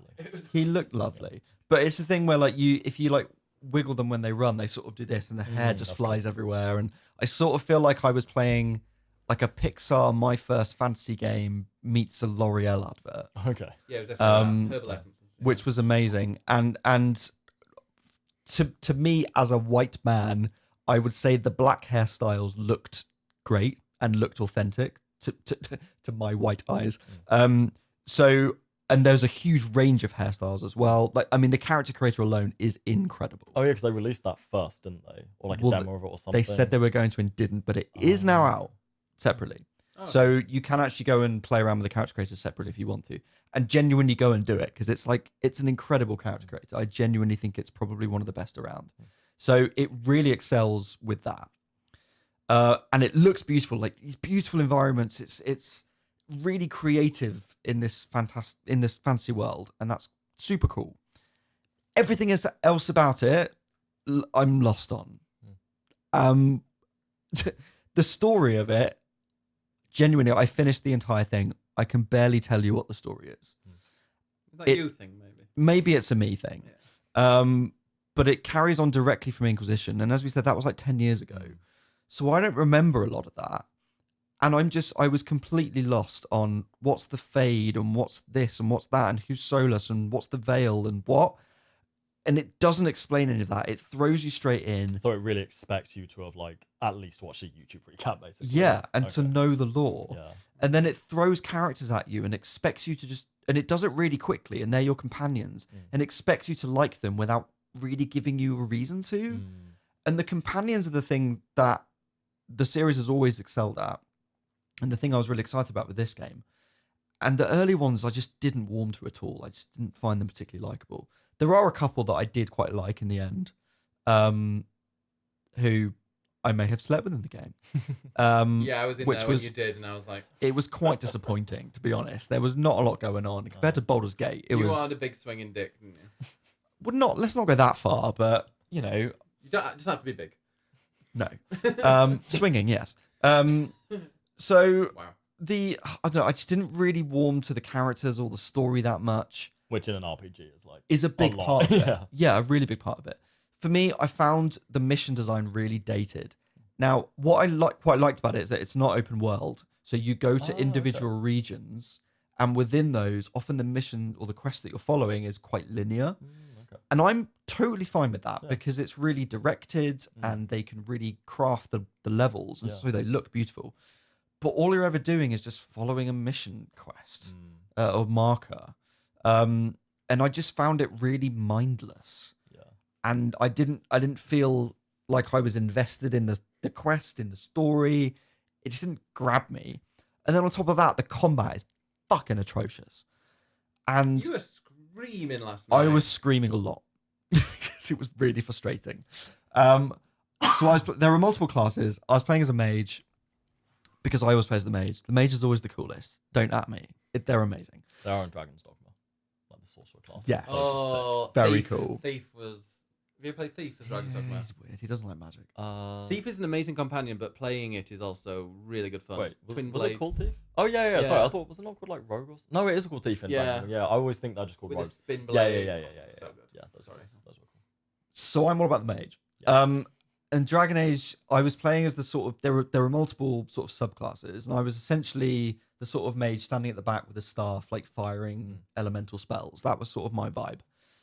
And I spent most of my time dodging rather than attacking. And I just think that the combat is not very well made or balanced. So you have your two companion characters that join you, but they don't have any health, and they don't really do very much until you command them. Otherwise, your character takes all of the aggro. Okay. So Which obviously is the opposite of what you want a mage to do. Yeah. exactly, when you're a sort of glass cannon mage at the back in light armor who's powerful but only takes a couple of hits, and they just run after you constantly, or there'll be a sort of sniper enemy that's like shooting at you, and your two companions are right next to them hitting them, and they ignore them and just hit at you constantly, and you're like, come on. And when you're it just surrounds you with enemies to make it more difficult. So you're just constantly dodging. The dodging is not great. There are AoE attacks that are bigger than the range of your dodge, so you can just never escape it. I swear the animations of enemies are designed to interrupt you at just the wrong point. Like, it just happens too frequently to be coincidence. And the lock-on has that annoying thing where if an enemy sort of dodges or disappears and moves, you lose the lock-on. Or if you move behind scenery, you lose the lock-on. Yeah, you were showing me like there was a pillar, and like it was a really thin pillar, but because the enemy was either side of the pillar, if you went, It just goes. it just goes. It's You like, lose that the is lock-on. so annoying. And there are environments you fight in which are full of environmental hazards and pillars and stuff. So you're constantly losing the lock-on. And so I'm spending all my time dodging and moving the camera to try and lock on to stuff rather than just firing spells and having fun. So I got really, really irritated with the combat. And by the time I got to the end, I just dropped it to the easiest difficulty just to get through it because I was just irate by the end of it. Do you think maybe if you played not as a mage, these things wouldn't have even mattered that much? I mean, maybe, and maybe the other classes are different. I saw people on Twitter also playing as a mage who were also annoyed, so it's not just me. But maybe if you're a different class, it's better. But I like playing as a mage. That's what I want to do. Weirdly, despite not really liking it, I still put in a good 45 hours into That's it what and have you finished the do. entire thing. That's what you do. That is what I do. I can't not finish a game, even if I don't like it. I wish I was like that. No, don't be I like just that. Drop games so frequently. Oh, thank Drop you. them. No, drop them. Please drop them. Like, I forced my way through it. And weirdly, I still felt compelled to play it. Even though I knew I wasn't going to enjoy it that much and I was annoyed by it, I still was like, oh yeah, I'm going to play some Dragon Age tonight and I'm excited about it. And I think, weirdly, it's because it wasn't great. Now, I have a bit of a weird thing where I quite like a 7 out of 10 game. Oh yeah, I love a 7 out of 10. And for me, Dragon Age... Have you not? I might be the only person on the planet with a haze tattoo. Wow. Yeah, love it. That might be a 5. I never played that game, but I remember it. I It's remember it terrible. coming out. It's awful. PS3? Yeah, 4? yeah, 3. 3. But yeah, like- love a 7 out of 10. Yeah, like Sonic Frontiers. Sonic Frontiers is definitely a 7 out of 10. Platinumed it. Yeah, Okay. great game. Or Forspoken, 7 out of 10 game. I need to play that because I know It's- it got maligned a lot at launch. I've heard everyone be like, Did it not was deserve it. unfair. Yeah. Yeah. Like, Not it has amazing. its flaws. The story isn't necessarily amazing. The combat's brilliant, and it has some great ideas. It gives me like Flintlock vibes. Flintlock's dreadful. Oh, but I liked the look of Flintlock. I also want to play that. I previewed. No, did I preview? I didn't preview it. I saw a preview of it at like a Gamescom or something like that, and I was like, I said that I played the demo, but okay. I wasn't a big fan of Flintlock. But for me, Dragon Age is a 7 out of 10 game, and I have a bit of a soft spot for them. And sometimes that's just what you want. And I think because I wasn't really invested in the story and the characters, I found it all a bit mindless. and the combat became really repetitive, and the mission design was quite repetitive. And so it was quite a fun game to just sit and play and just switch off to and just play it and have an okay time with. And I was sort of fine with that. I tried to do that with what was that game? The zombie Days Gone. Oh, where yeah. I thought, I thought the same thing. I was like, this looks like a very average zombie game. I want something a bit mindless that I can finish a day's work and I can switch off and just do something, shoot some zombies. And I shit you not, I had to stop playing that game because it was making my depression worse. Like it was such a black hole of just emptiness that like no matter what you put into that game, nothing comes back out at you. Yeah. Like it's just devoid of any feeling or emotion or just anything. Yeah. And even though it was exactly what I thought I wanted, I was like, this is too mind numbing. Like I had to. I stopped playing that the second I started having to faff around with a motorbike, and I'm like, no, this is just. That's a very core part of the game. To be fair, I haven't touched it. I haven't tried it. Yeah, So, like they're remaking it, maybe. Maybe. why it's already on PS4? I don't get remaking PS4 games, man. Like you can already play them on PS5. Exactly. Yeah. It's pointless. Silly. But yeah, I think in a year of like really long, complicated RPGs. We've had Rebirth, I've had Metaphor. I spent a long time playing Shadow of the Erdtree, which is obviously a Souls game, and I've just got off the back of Fantasian, which is a really hardcore JRPG. To then play something that's quite mindless that I don't care too much about has been weirdly freeing. Okay, that's nice. And so even though I really didn't like it that much, and I've had a bit of a vent because I don't think it's that great a game, I've still weirdly quite enjoyed it. Despite also being really frustrated at the end of it. A lot of people have been I've been following it and like what people have been saying, and a lot of people have said like the writing is really bad, and like the quotes and stuff. It's not really bad. There was a lot of cheesy phrases. Sometimes there've been some cheesy phrases. There was a moment quite early on when they did I think it was I've got a bad feeling about this. And I was like, oh god. And I think quite soon after that there was it's quiet, too quiet, and I'm like, really? Is that the level? So there were a few lines. Overall, I don't think it's bad. It's slightly cheesy, and I don't mind that because it's kind of giving you that slightly cheesy, action-y kind of romp vibe. So I don't mind it too much. So I don't think it's bad. And it's got good, diverse representation in it as well. I think a lot of people are like moaning that it's woke, and those people are just stupid because they've clearly never played a Dragon Age game before. I will say the odd bit of it is quite sudden. And I think there are characters who have their representation element, let's say, is like their entire character. And it doesn't need to be. So that feels maybe a little bit forced. But I appreciate that there is the diversity there. Yeah. Not a lot of developers do that. And I think my Rook was essentially the only white guy. Okay. Which was nice in terms of the sort of main characters. So I absolutely applaud BioWare for their representation and tackling those sorts of subjects, even though sometimes it's just a little bit sudden and sort of forced in a little bit. But yeah, I don't know. A lot of people love this game. Some people really hate it. I think it's a good game. I just don't think it's a great game. I don't think it's a game of the year, personally. But hey, I played the entire thing anyway. What would you give it out of 5? How many Ed stars? Probably a 3. Oh, okay, you sounded like a 2 from when you were talking. No, like You're just a very negative person, aren't you? I am. Weirdly, like I say, I felt compelled to play it, and there is some good stuff in it. It's really beautiful. It's quite creative in its world. It feels quite dated.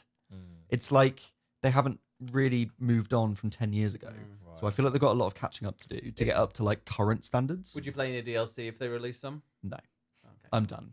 I'm done with it. I didn't do all the side quests, which meant that some bad things happened at the end. Yeah, you're like, oh.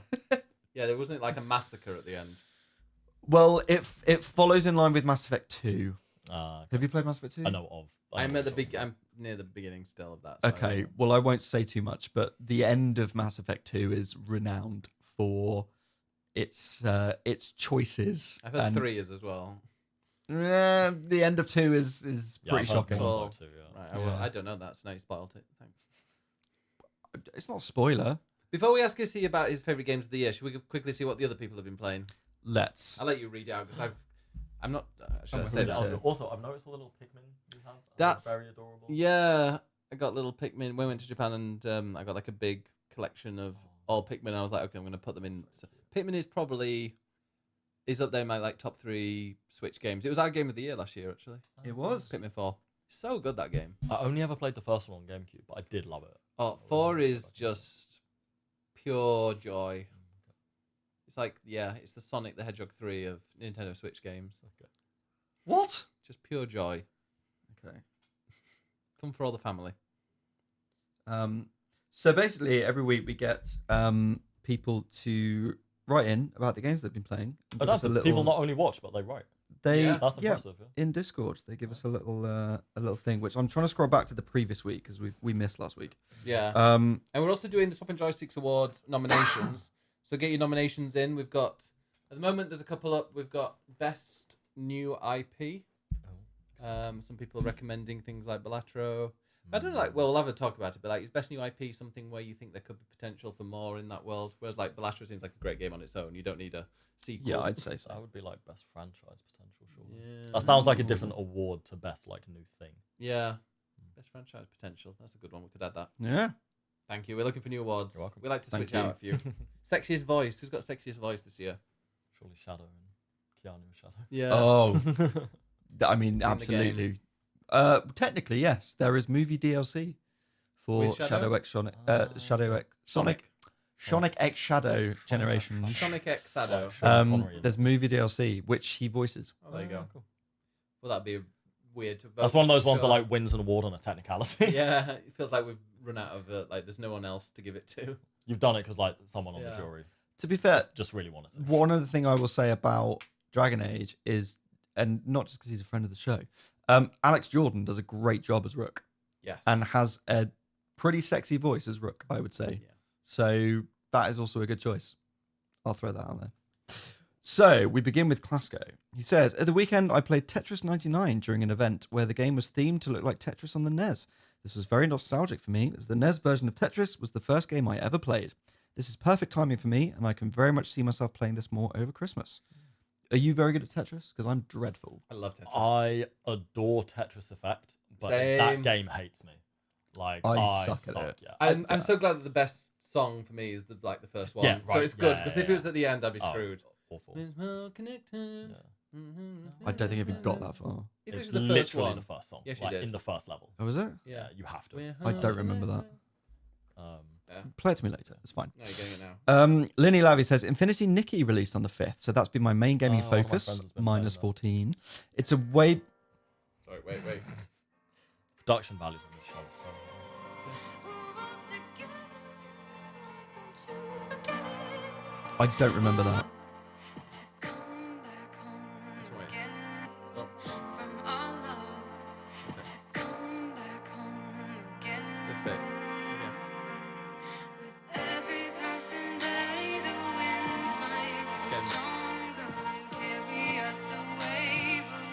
you were locked in like that. Yeah, I'm gonna be screwed now. What? I have never heard that before. You have. Wait till it gets to the chorus bit. You'll get it. We'll get there. We were just This in the bit. chorus bit, weren't we? Yeah, this bit.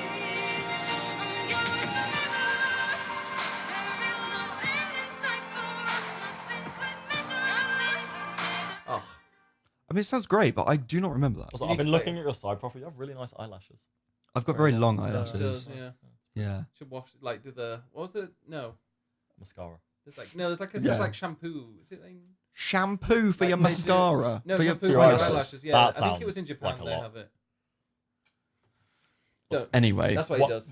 Before you get back to comments, while we're on Tetris Effect, if you like that kind of game where it's like lots of audio feedback for the kind of kinetic stuff you're doing, Mhm. if you've ever played Child of Eden, or if you've never played Child of Eden, I've heard of it. it's phenomenal. That was like it Is was that on the Res Kinect. developer? Yeah. I was going to say, because you So, love Res. Generally, like when you said like if you're thinking, a game that like Oh, you thought I was feedback gonna of say sound. Res. Well, in my head, I'm like, I love Res. That's one of the reasons why I love Res Infinite in VR. Have you played it in VR? Not in VR, but I've Oh, played because you Res use your Infinite. head to kind of hit the things around, that's and it's just phenomenal in there, and it's like pulsing and going at you. Child of Eden, is that VR? No, just it was on PS3 and Xbox 360. Right. I have to look at that. But it had like Kinect functionality and everything, and yeah, it's another game where you're like you are like you're effectively antivirus software, I guess, kind of purging a future version of the internet of this like rot. And Is that what Res is as well? yeah, it's basically. it's a very direct sequel basically. And you can like lock onto up to 8 targets at once, and if you like as you lock on, there's like a little chime, and then when you release the attack, there's a chime, and if you do it in time with the music and you get like all 8 things in one go, like you get more points and stuff. And yeah, all the music in it's fantastic. Yeah, it's not too hard either. Like it's not like Tetris effect where you can just lose really easy. Like you can still lose, but especially if you're playing it on like the easier difficulties, you'll pass it no problem. Yeah. But yeah, gorgeous game. Really good. Nice. We should look that up. Yeah, no, that sounds like my kind of thing. So Infinity Nikki, it's a way better experience on PC. Sorry, I'm going to interrupt Ravi again. Thumper. Sorry, go back to it. Go back to Infinity Nikki. Infinity Nikki is a way better experience on PC than when I did the CBT or closed beta test for you who Cock live and in the ball gutter. Yeah, that's immediately what I thought. Cock and ball torture. Which was on mobile. Even messing with the settings, it does give me some motion sickness still, so I can't play it for long periods. Have you played Infinity Nikki? No, one of my uni friends, she's been talking about it a lot. Ben tried it. He wasn't a fan. He doesn't like dressing. Better than cock and ball torture. No, yeah. Well, I don't know. It's cheaper to cock and ball torture. No, I just have a. I'm not going to go on the rant today, but I think that gacha games are. We've had this rant horrendous. every week for the last few weeks. I just think they're predatory and vile. It's There we gambling. go. It's literally gambling for kids. Right, Dan Law says, having bounced off them previously, I decided to check out the Assassin's Creed Chronicles series again, which I believe are the mobile ones. Completed China, currently stuck on a bit in India. Absolutely love the art style, music, and the new lore they bring. Gameplay is fun.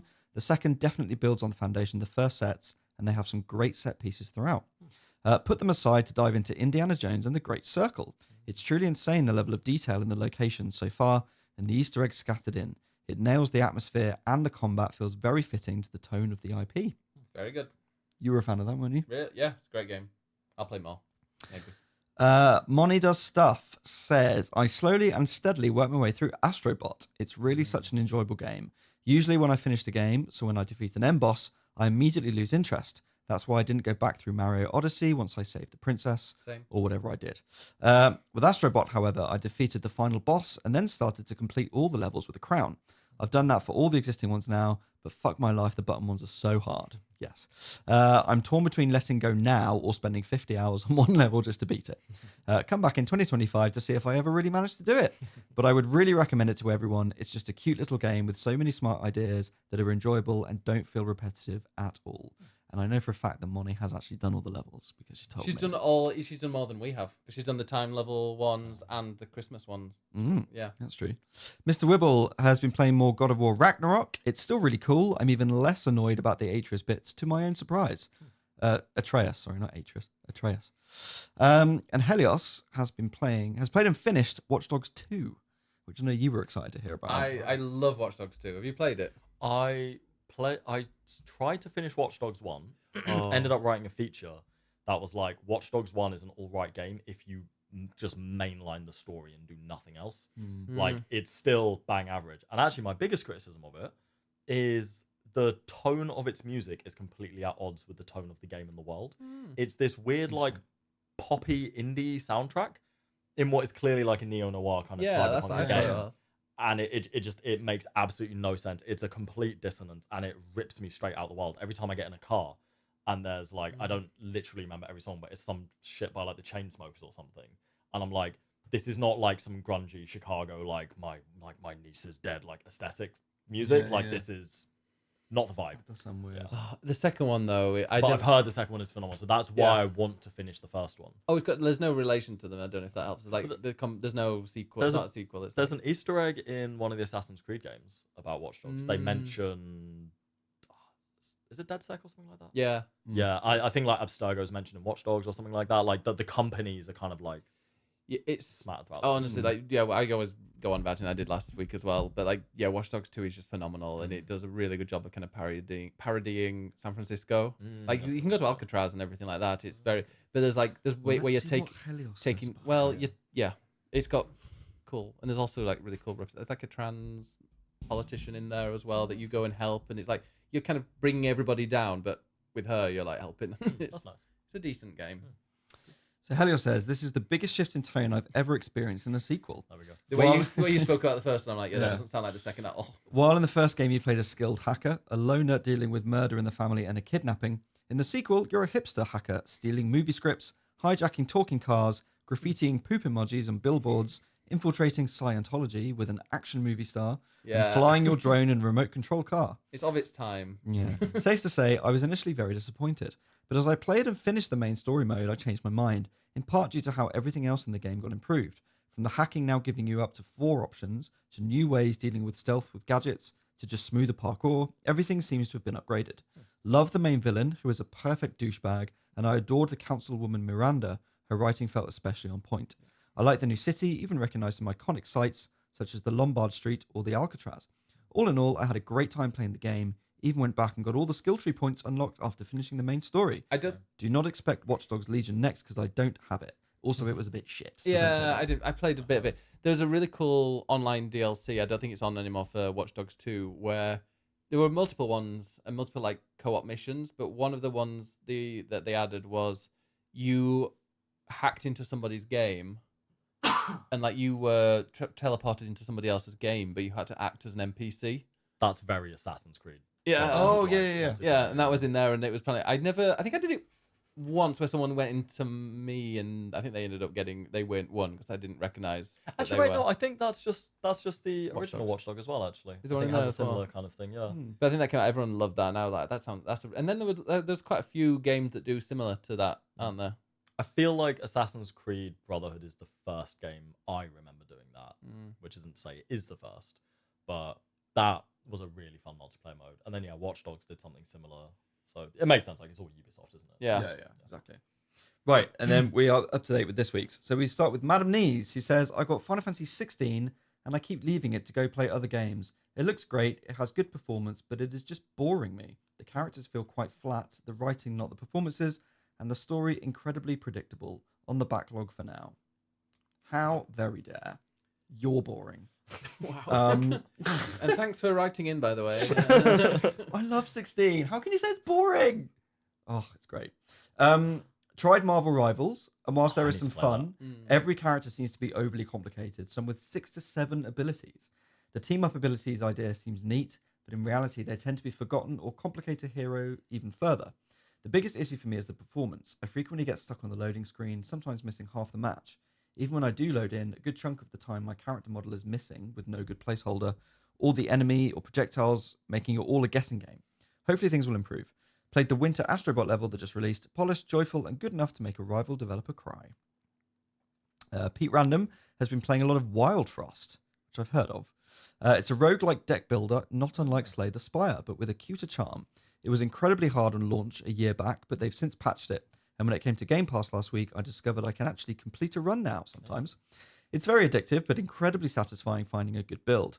I haven't played enough deck builders to know what it's doing that's unique, but I would recommend giving it a go. Although I'm not sure it's going to have too much long-term appeal, I haven't worked out what the end game is yet.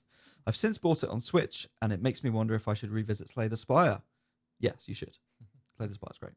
Clasco has now finally played Astro's Playroom, which is the previous one, and I loved it. The nostalgia was great, as I've had all previous PlayStation consoles at some point in the past. I need a little game to tide me over before going home for the holidays, and this was quite the treat. I reckon I'll get the Astrobot game now. Yeah. You should. And Wibble's been playing more God of War Ragnarok. I'll repeat how well it plays, and there's quite a bit of story. I do have to say the companion comments can get a bit annoying and obvious. Were they even worse when the game launched? Yes. Yes. We need All three of us. Yes. Yeah. I did not care for God of War Ragnarok. It didn't even make my top 10 list in 2022. Same. Yeah. Like, It's just I really liked the first one, but the second one just, I don't know, it Button didn't mashing. improve enough for me on the first one, and I felt really disappointed. Well, vague spoiler. I mean, obviously Ragnarok happens because it's in the title, but for me, that just didn't feel epic enough. Like it really fell flat at the end. How much am I allowed to spoil that? Obviously, you've got a listener who's. Well, yeah, maybe let's not say too much Yeah. because. But I had a big problem with the ending as well. No, I think I adored the Greek saga of God of War. I think they're obviously like much more immature games, and I think a lot of those changes that were made, like changes to the story and like Kratos as a character, I love all of those changes. I think they're phenomenal. But purely in terms of like gameplay, like combat and exploration, I think worse. Like the fixed camera thing, it was cool for a game. It added absolutely nothing. It's not even a true continuous camera. It's because like at one point in the, and I don't even mean it's fake because like it's faked in most movies that do it as well. But it does cut. Like there's at least one cut in each game. So it's not even continuous. So it's like, why say you've got a continuous camera if you're not going to do it? Bullshit. And what was so phenomenal about the original Greek God of War games was the spectacle. Like it's these colossal gods and titans that you're facing off against. Titans in the third one are amazing. It's some of like like the most spectacular gameplay. I mean, I remember playing that on a PS3 and being like, I can't believe a game looks this good. Yeah. Obviously, you look back at it now and you're like, it looks okay. Yeah. But going from that and like this real, for lack of a better term, like cinematic experience to just like the camera's kind of over this dude's shoulder the whole time. It just it doesn't add enough to justify it. Like it's cool technologically, and I get why they did it in the first game. Like it's a fun thing to be able to show off you can do, but it doesn't carry the second game. The bosses aren't nearly as good. The combat's more boring. Like the story and the characters are all far more engaging. But other than that, I was just like, yeah. That's one of my favorite things about Final Fantasy 16, with like the big the Titan fights. Yeah. So they are. Yeah, well, not Titan. Oh, because it's like the summons, isn't it? That's but the icons. That's right. Yeah, they turn into these massive boss fights. They could be like, really, really cool. Yeah. Right, we're going to hear about your favorite games of the year, but Cool. before then, can we have a quick minute break so I can grab some water? Sure. And we're back. So we've spoken about what we've been playing, what we've been doing, what we've been watching. Let's talk to Issy about the real reason you're here is to talk about your favorite games of this year. Basically, we want some variety because we play the same things all the time. We do, and there is a video. There is going to be a recording on Christmas Eve that will go out featuring 3 women in the gaming industry. Friends. Yeah, it's for the first time ever swapping joysticks. There is a gender imbalance against men, which is. Scandalous. It's just for the first time ever. Yeah, exactly. We've yeah. gone woke. Yeah. Oh god, this is the Siri effect. But so go and check that out. It's amazing. It's like nearly 3 hours long. But what we did is we asked them their 3 favorite games, and then we're like, "Do you have any honorable mentions?" And had a bunch of those as well. So tell us your number 1 game, and then your number 2 and 3, and then give us your honorable mentions. Oh, should I not go 3, 2, 1? You can do 3, 2, You 1 do whatever you want. Yeah. I was going for consistency, but like we don't need it because this is more fine. of a chilled True. chat. No, it's your show. No. No, it's your... I want 3rd place now. I demand 3rd place first. Okay. 3rd place. Oh, that's weird. So, yeah, these aren't necessarily how I'd rank them, like purely on like score that I'd give, but just games I would like. Coming over, I was thinking like, what games have I played this year, and the ones that were sticking out more. 3rd, I'd maybe put Pacific Drive. I think it came out quite early in the year, so I think it had that effect of like, it wasn't Final Fantasy, so I think it's been overlooked quite a bit, but it was a really gorgeous indie game, set in the Pacific Northwest. You're driving this beat-up old station wagon through a spooky forest, and weird, anomalous shit is going down. It's very like Twilight Zone-y, and it's a roguelite, but you're in a car, and so like your car is like your base. So you're in the first zone and you've got like no panels on this thing, like all the doors are off. It doesn't even have like a boot or anything, like it doesn't have like a hatch on the boot, and you go and you like find pieces of metal, or you could even just like find a door and you kind of like cobble together stuff on your car, and then that will help your car protect you from the elements more. And each zone has like, it has been a while since I played it, to be fair. I need to get back into it. Like, when you kind of bounce off a roguelite and then you're like, I don't know how to play this game anymore, and if I play, I'm going to die and I'm going to lose all my stuff, and it's horrible. So yeah, there's some permanent upgrades you can get to the car, and like it's a bit Metroidvania-y in that like you as a character unlock more stuff so that you can do more stuff when you're out in the world. But there's kind of like an outer zone, a medium zone, and then like the eye of the storm inner zone. And you're kind of just you're like a delivery guy who just got sucked into this all, and you're trying to find your way out. And yeah, it's got a really great atmosphere. And I think I realized over the years, I was thinking about taste. And I mean, I did a film bachelor's and then a film master's, which were both kind of like geared more towards film criticism than film production. Well, apologies for coming on here and us talking about Hot Frosty.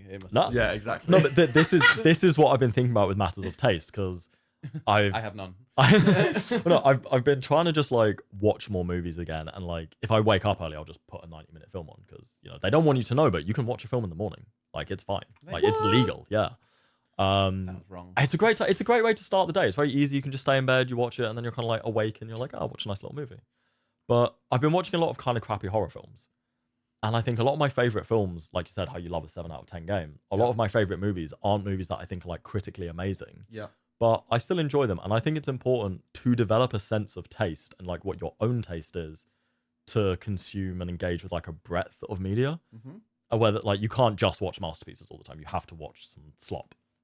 Well, because then otherwise you don't appreciate the good stuff. Exactly. Unless you've got that comparison point. Exactly. And so I realized with films, what I really love about them is just like movement and motion.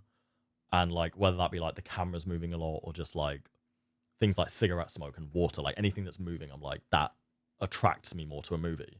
And I think with games, maybe the biggest draw for me is atmosphere.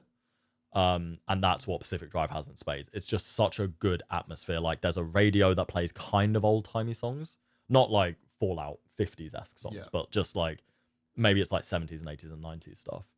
And when there's a big storm coming in and the radio's crackling, sorry, it feels really great.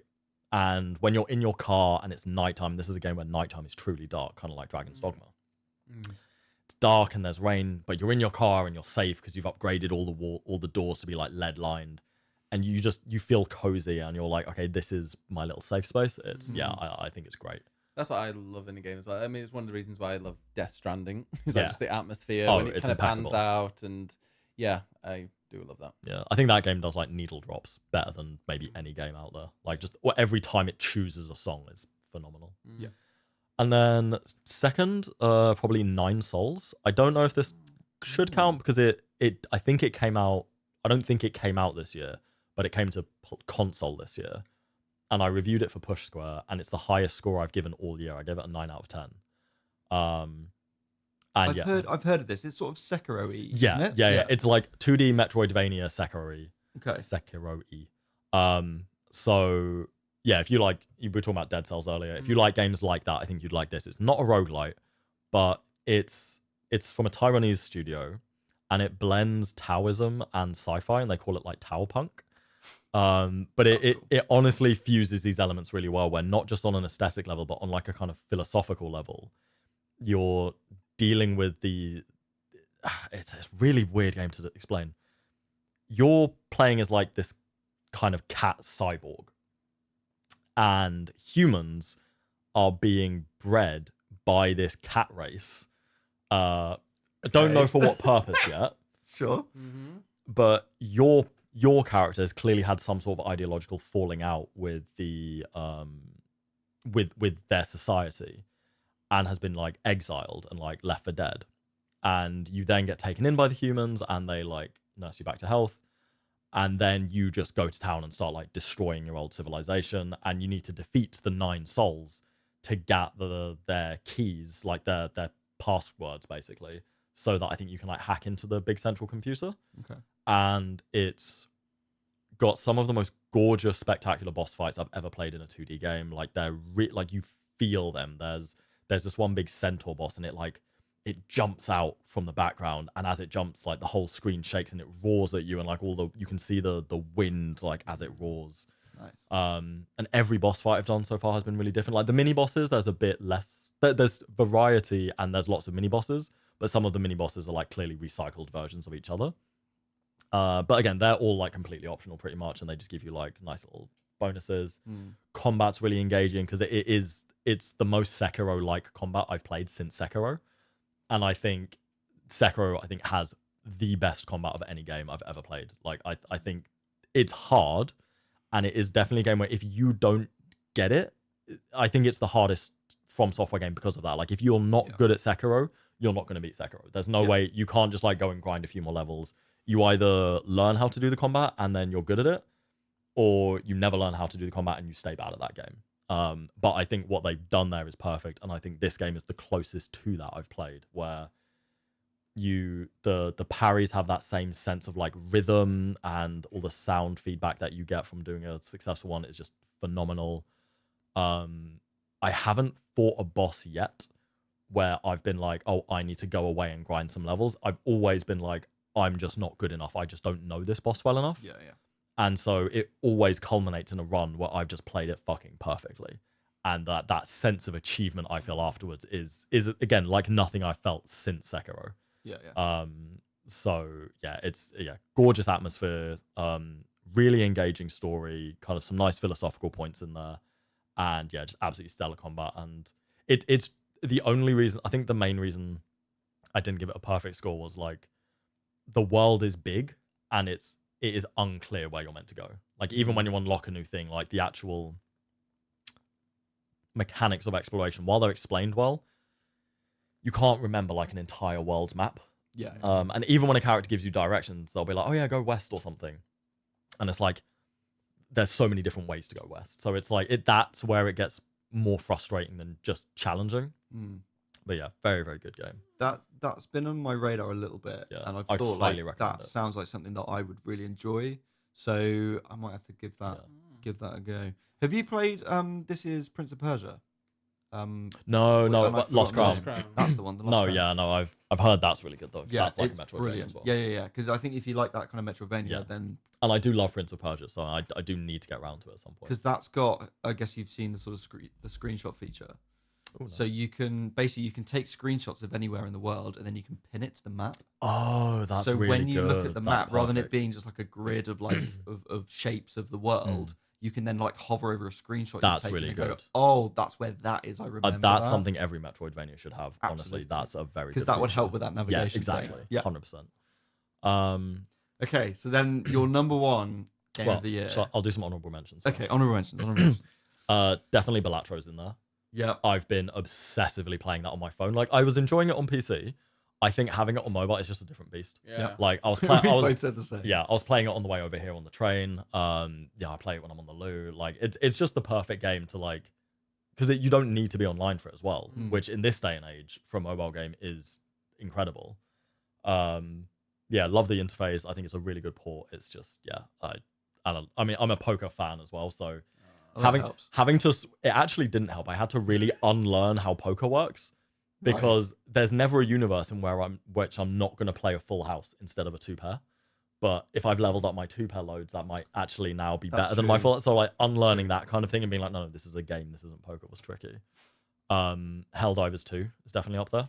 I've got it downloaded and I need to play it. I played a bit and I was a bit confused and it was really difficult and I had no idea what I was doing. So I think I need to like watch a video on YouTube or something to be like, oh, what am I meant to be doing in this game? Just playing with people who know what they're doing is the best way to learn it, because then they're helping you and you're kind of just like tagging along. Yeah. And it adds the whole like feeling of being a rookie squaddy and like this elite fighting force.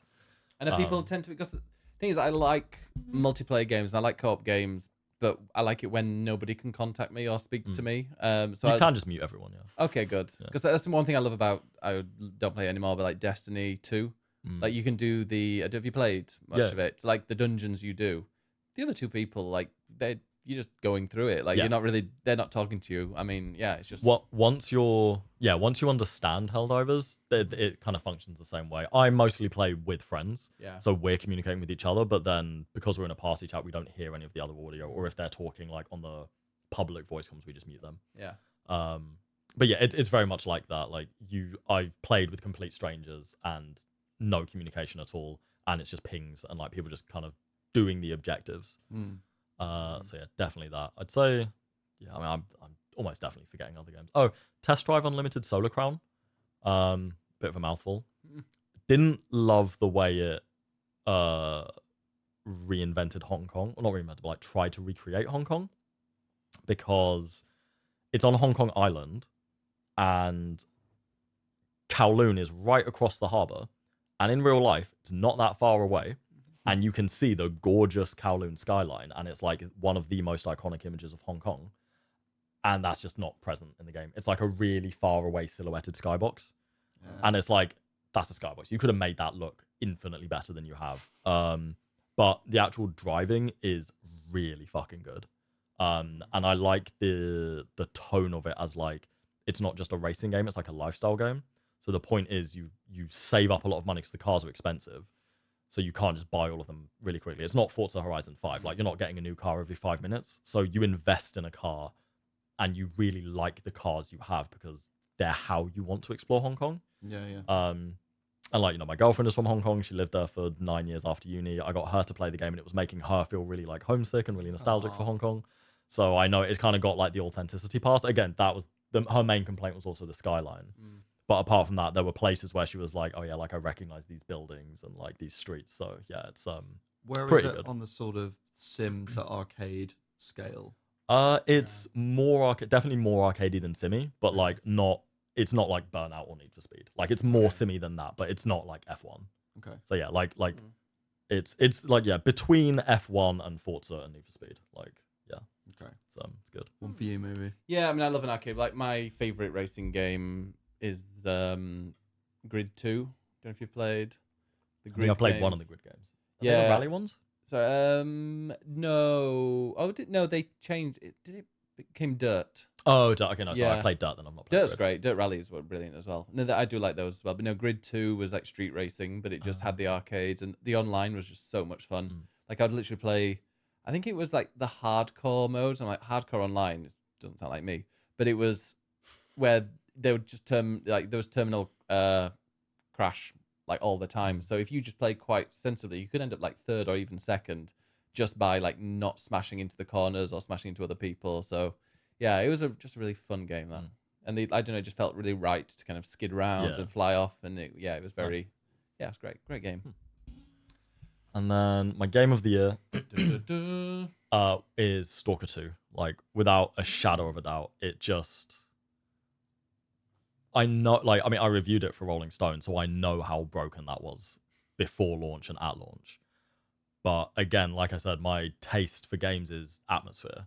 I was about to say, And there's just, it's a world that despises you and is trying to kill you constantly, and all you can do is like scrape together, like the first sort of like dozen or so hours of the game they're what I think Fallout should make you feel like, where every bullet is genuinely scarce. Like, if you fight 3 other stalkers, you'll find maybe 15 bullets between them, and you think like, I dumped like 2 mags into these guys, this was not worth it.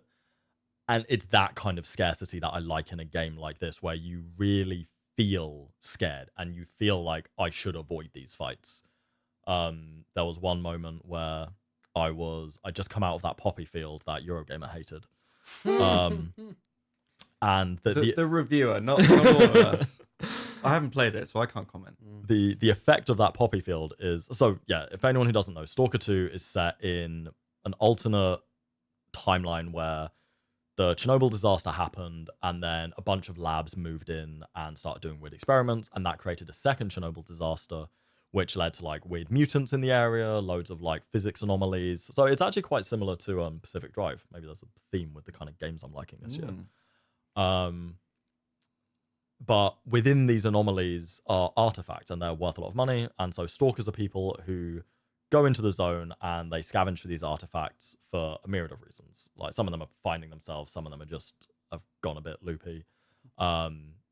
Your player character is there because an anomaly appeared outside of the zone, which shouldn't happen, and destroyed their house. So it feel like the first images of the game, and I feel really bad for not mentioning this in the review because it had been so long since I played the start of the game. The first images of the game is a POV of your character like escaping the burning wreckage of his house. So this being a Ukrainian game made like in the midst of Russia's invasion of Ukraine, it's clearly very like it's a war game, or at least it's a game about processing the trauma of war and like putting the trauma of war on screen. So the hostility of the world and the suddenness of the violence all makes a lot of sense, and like it feels deeper than just like being there to scare a player. It's like you can feel the emotion of the developers in this. It seems very authentic. Yeah. And I guess I wonder how much of their own experiences is in that. Exactly. You interviewed them. Yeah. Well, not about that. No, okay. I don't know. I can't remember what you asked. I wasn't there, so I don't. And so yeah, there was this one moment where I left that poppy field, and what the anomalous effect there is, it makes your character drowsy, and so your character will fall asleep and then wake up in a different part of the poppy field. And if it happens enough times, like you never wake up, it just kills you.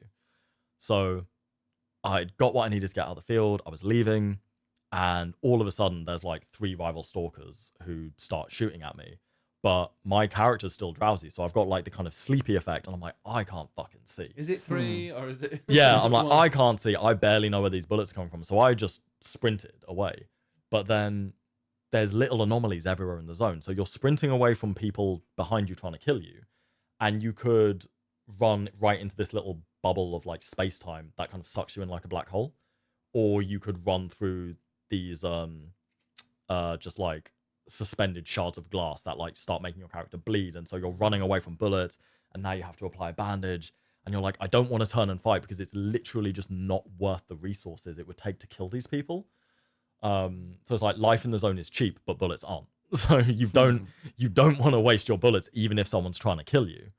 And yeah, it's another game where nighttime is truly dark. It's why I really love Dragon's Dogma 2. That would actually probably be on my honorable mentions list as well. Again, another game that suffered for being, well, in terms of award season, for coming out so early in the year. But like a game where nighttime is really compelling to me. So yeah, just that first dozen hours where like everything's a struggle and you're really desperately trying to survive, I think are just some of the best I've ever played. And I think it carries that on. Like you get more powerful, but you still never feel truly like you're bossing everything. Yeah. So. I can imagine you either feel like people will either bounce off that immediately and go, Yeah. this isn't for me, Yeah. or they get truly sucked in. Yeah. And I don't know where I stand on that. I mean, I guess you don't until you try it. Yeah. But, it sounds like a very hostile, very intense game. Yeah. But I'm intrigued. I think I sort of want to play it because of GSC Game World. You know, the fact that they're Ukrainian, like you say, and it's clearly inspired by their experience in the war. I feel like it's a really important game that I sort of want to play, but I also don't feel like if I want to, like I'm almost scared to play it, to be like, oh. Watch a YouTuber play it. Or a Twitch streamer maybe. Yeah. There we go. I That's think what Twitch is for. Yeah. I was really glad. I mean, I loved reviewing it for Rolling Stone. Gonna keep name dropping them because I'm a freelancer. I got to. But one thing I was really grateful for is that they don't have a score system, because I think this would have, I think I am I mean, you said it like when we weren't on the podcast, that like I have high standards as a critic. So yeah, that's maybe a nicer way than me like self-describing as like a harsh critic.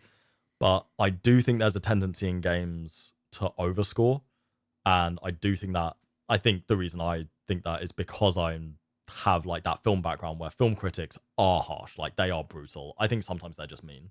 So I'm never mean, but I'm like to me, 2.5 stars or 5 out of 10, I'm like, that's fine. Like, I'm not saying this game is shit. I'm saying this is a middle of the road. Like, there's nothing great about it. There's nothing terrible about it. It's a game, buy it on sale, whatever. Yeah. And a 7 out of 10 is a good game. I'm like, yeah, like that's a recommended score as far as I'm concerned. And so I rarely struggle with what score to give a game. And like Stacey Henley at The Gamer, she was a really good editor for helping me develop that, where she always said, like, if you're stuck between 2 scores, pick the lower score, because like if you're thinking about giving it a lower score and you can't justify in your own head why you wouldn't, then clearly that's what your own mind is telling you it deserves. Stalker 2 is the one game this year I think I would have struggled with, not even because of the war. Like, I do think, as harsh as this, as cold as this sounds, as a critic, you can't always like it's important context for, like I said, for the stuff like the burning house at the start and all the anomalies. Just like a random act of violence is so akin to like a random bomb dropping on you or something like that. So that kind of parallel and that context I think is important. But it was such a buggy game. And I think even though I loved it in spite of those bugs, I don't know if it would be... I feel like that's the kind of score, like if I'd have given that a perfect score, even with all those bugs in, I don't know if that would have been fair. And I don't think that choice would have been... I wouldn't have made that choice because I'm like, oh, well, the developers have gone through a hard time. I would have made that choice because everything else was still so unbelievably good. I just don't know where I stand as a games critic on if,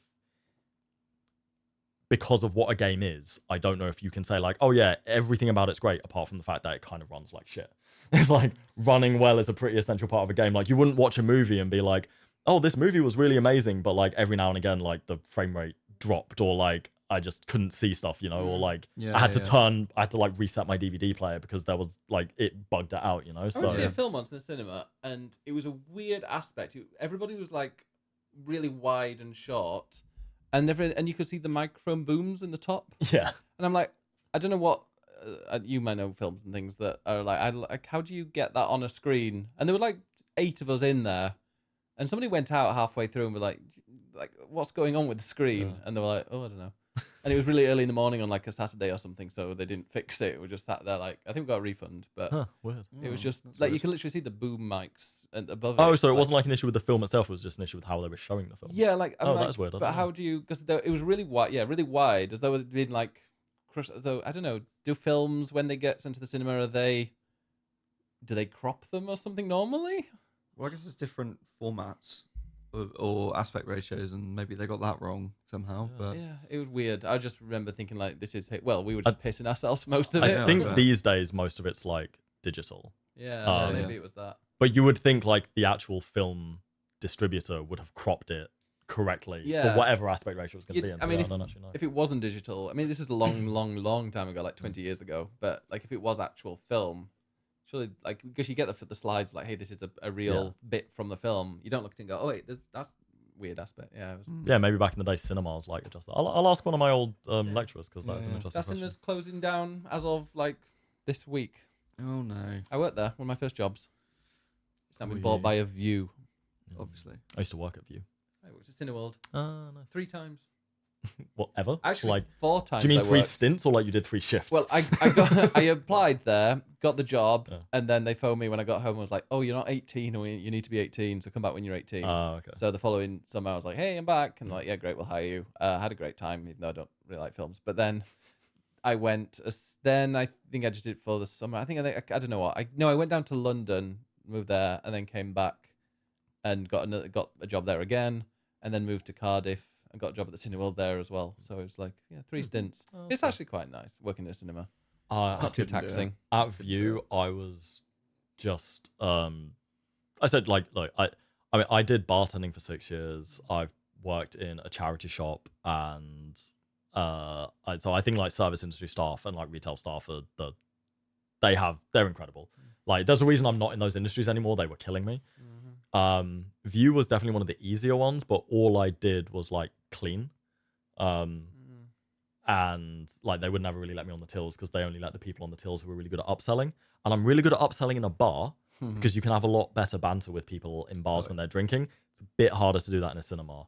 So it's not, you can't jokingly be like, oh, what, you don't like, if someone doesn't get a double, you'll be like, oh, like, don't want to have any fun tonight. But if someone doesnn't want to get the large combo meal, what can you say? You're like, yeah, that costs like 15 quid, mate. Like, I wouldn't get it either. It's so expensive. Yeah, it's so expensive. It's because, I mean, people are like, oh, why is popcorn that expensive? I'm like, well, that we need to get paid. Because like when people buy a ticket to the cinema, that money tends to go to the film studios and everything. So, but I think back to your point on like reviewing, I think it's kind of the difference between looking at something as a piece of art and looking at something as a product. Yeah. And I think sometimes when people just see a review score and make an assumption of what you're saying about it based on that without reading it, which is irritating enough. Yeah.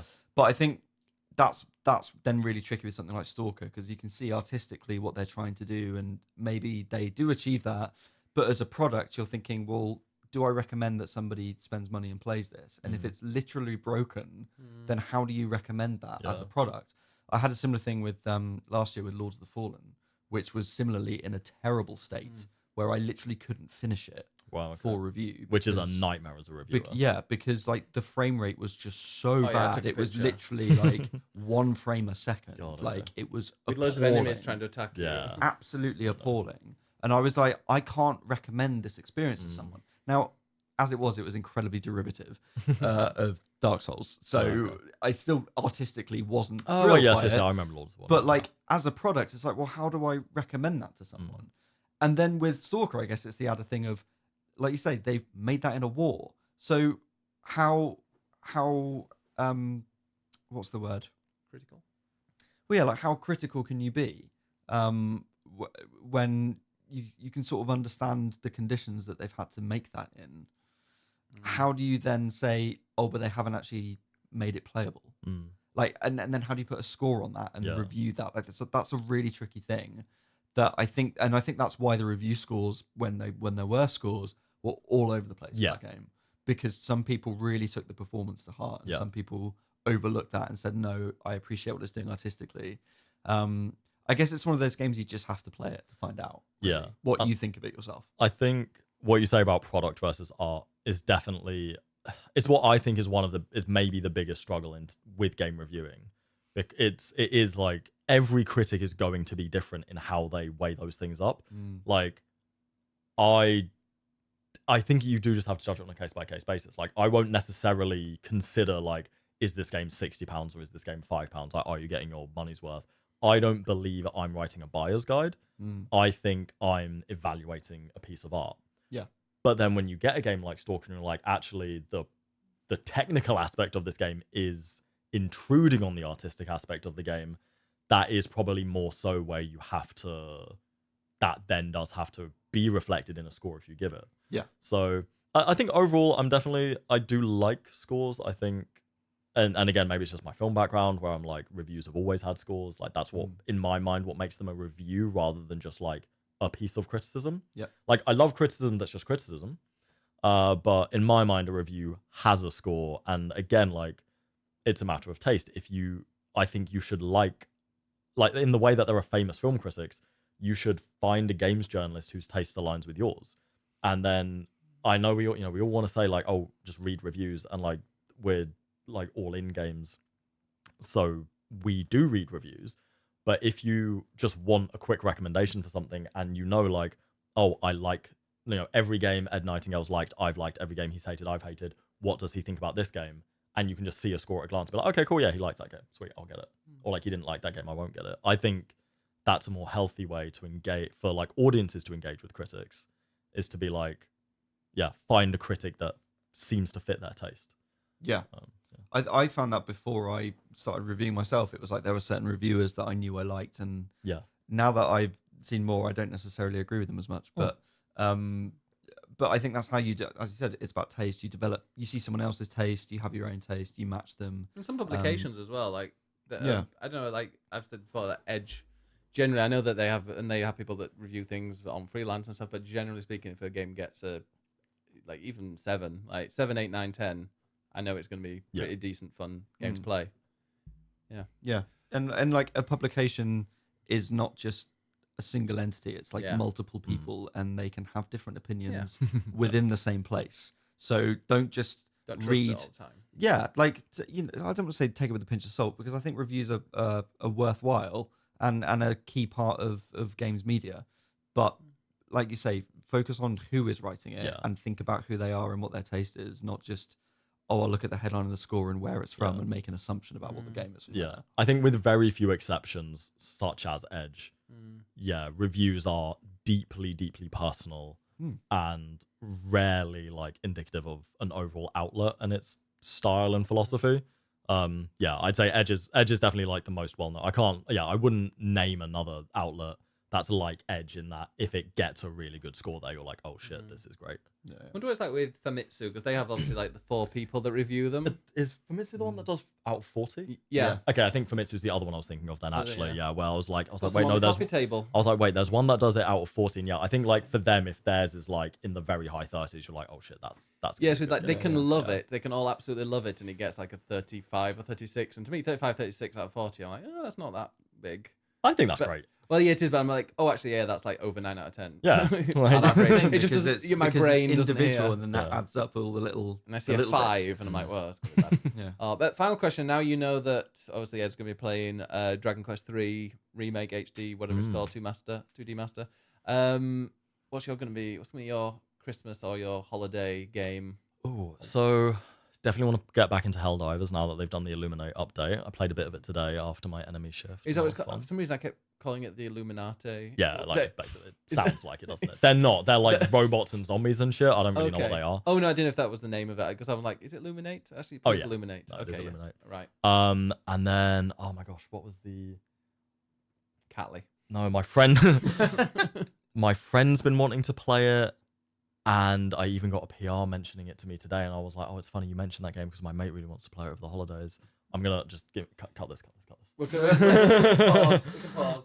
Right. Okay, we're back. Yeah, I had to look in my emails to remember what this game was. Hunt Showdown. So it's like a kind of Weird West, so like spooky cowboy game where I think it's a bit of an extraction shooter and it's like an FPS.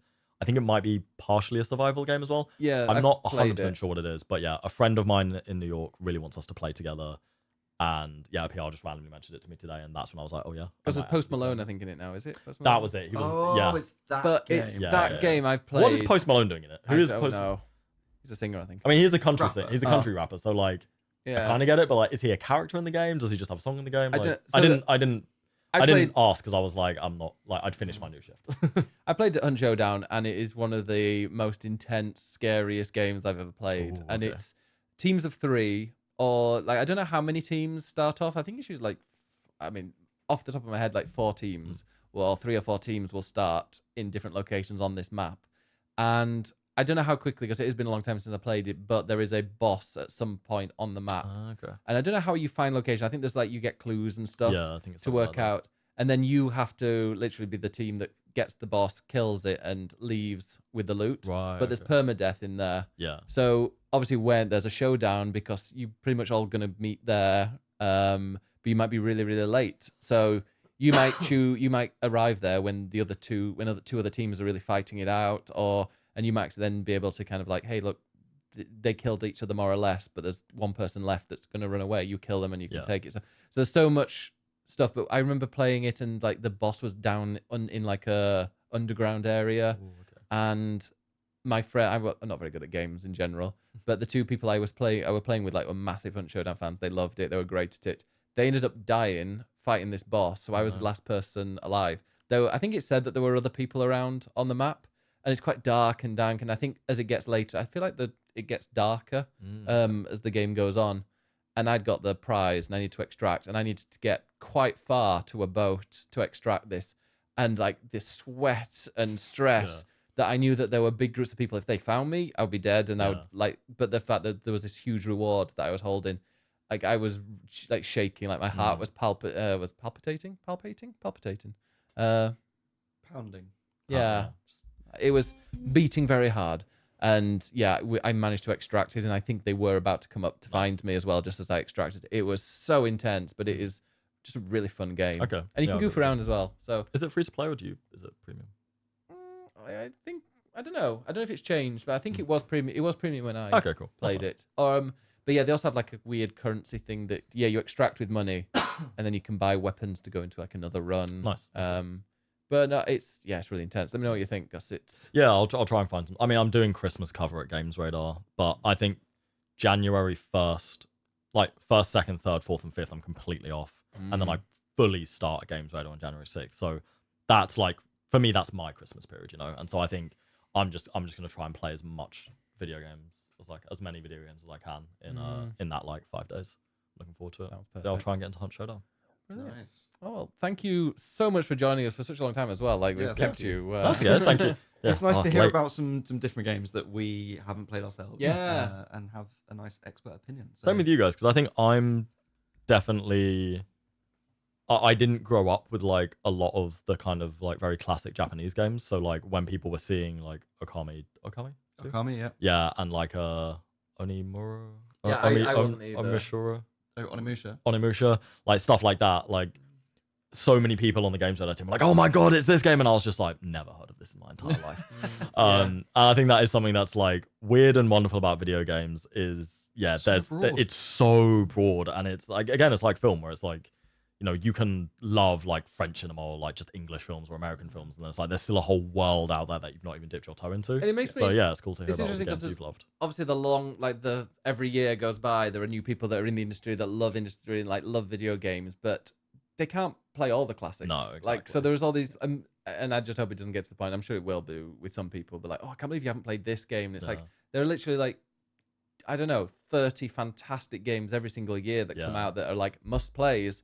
And like we can't even keep up. And then they're 70 hours long. Yeah, exactly. But we can barely keep up. But like somebody coming into the game, into like somebody that's let's say 10 now, and they love video games and they want a career in it and everything like that. It's like you can't go and play like every old fantastic game to get used to it. So I'd advise they finish secondary school before they join the industry, though. That's true. That will give them more time to play those games. But I get your point. Yeah. But I was like saying, I wonder if then people will become more kind of.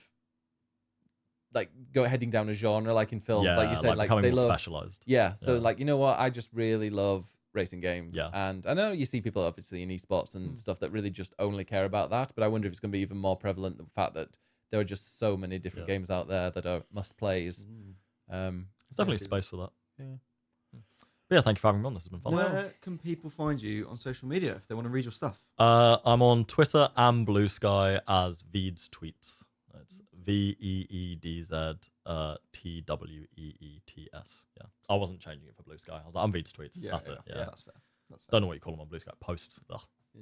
Awful. Whatever. It's better than the skeets that they wanted to call them. True. No.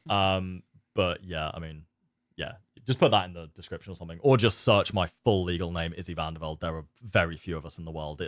That pops up with my like Twitter and author bios everywhere immediately. Anyway. Oh, I typed your name to you earlier, and I said, my phone autocorrected. I'd had a couple of margaritas, and my phone autocorrected you to Sissy. Yeah. So I was like, great. There's Shocking. Sissy. It happens a lot. Like ISSA. I don't even know what word that is. Like Issa. Yeah. Oh, that's weird. I guess that's Issa Rae. Is it? So maybe that is just like a more common name than I thought. But yeah. Interesting. Yeah. Where can we find you, Ed? You can find me at Ed_Knights on Twitter and Blue Sky. No, you're not. Yeah, Ed Knights on Blue Sky. There's no underscore. Just look up Ed Knights. You all know it by now.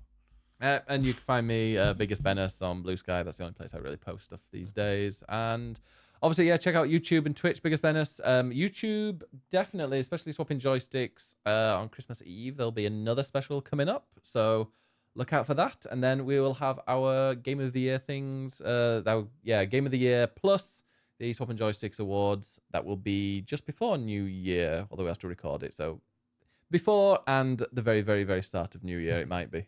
There we go. So lots to come. Lots to come. So yeah, thanks very much for watching. And go to swappingjoysticks.com if you want all your other links and bits. But yeah, thank you very much for watching. Bye. Bye. See you next time.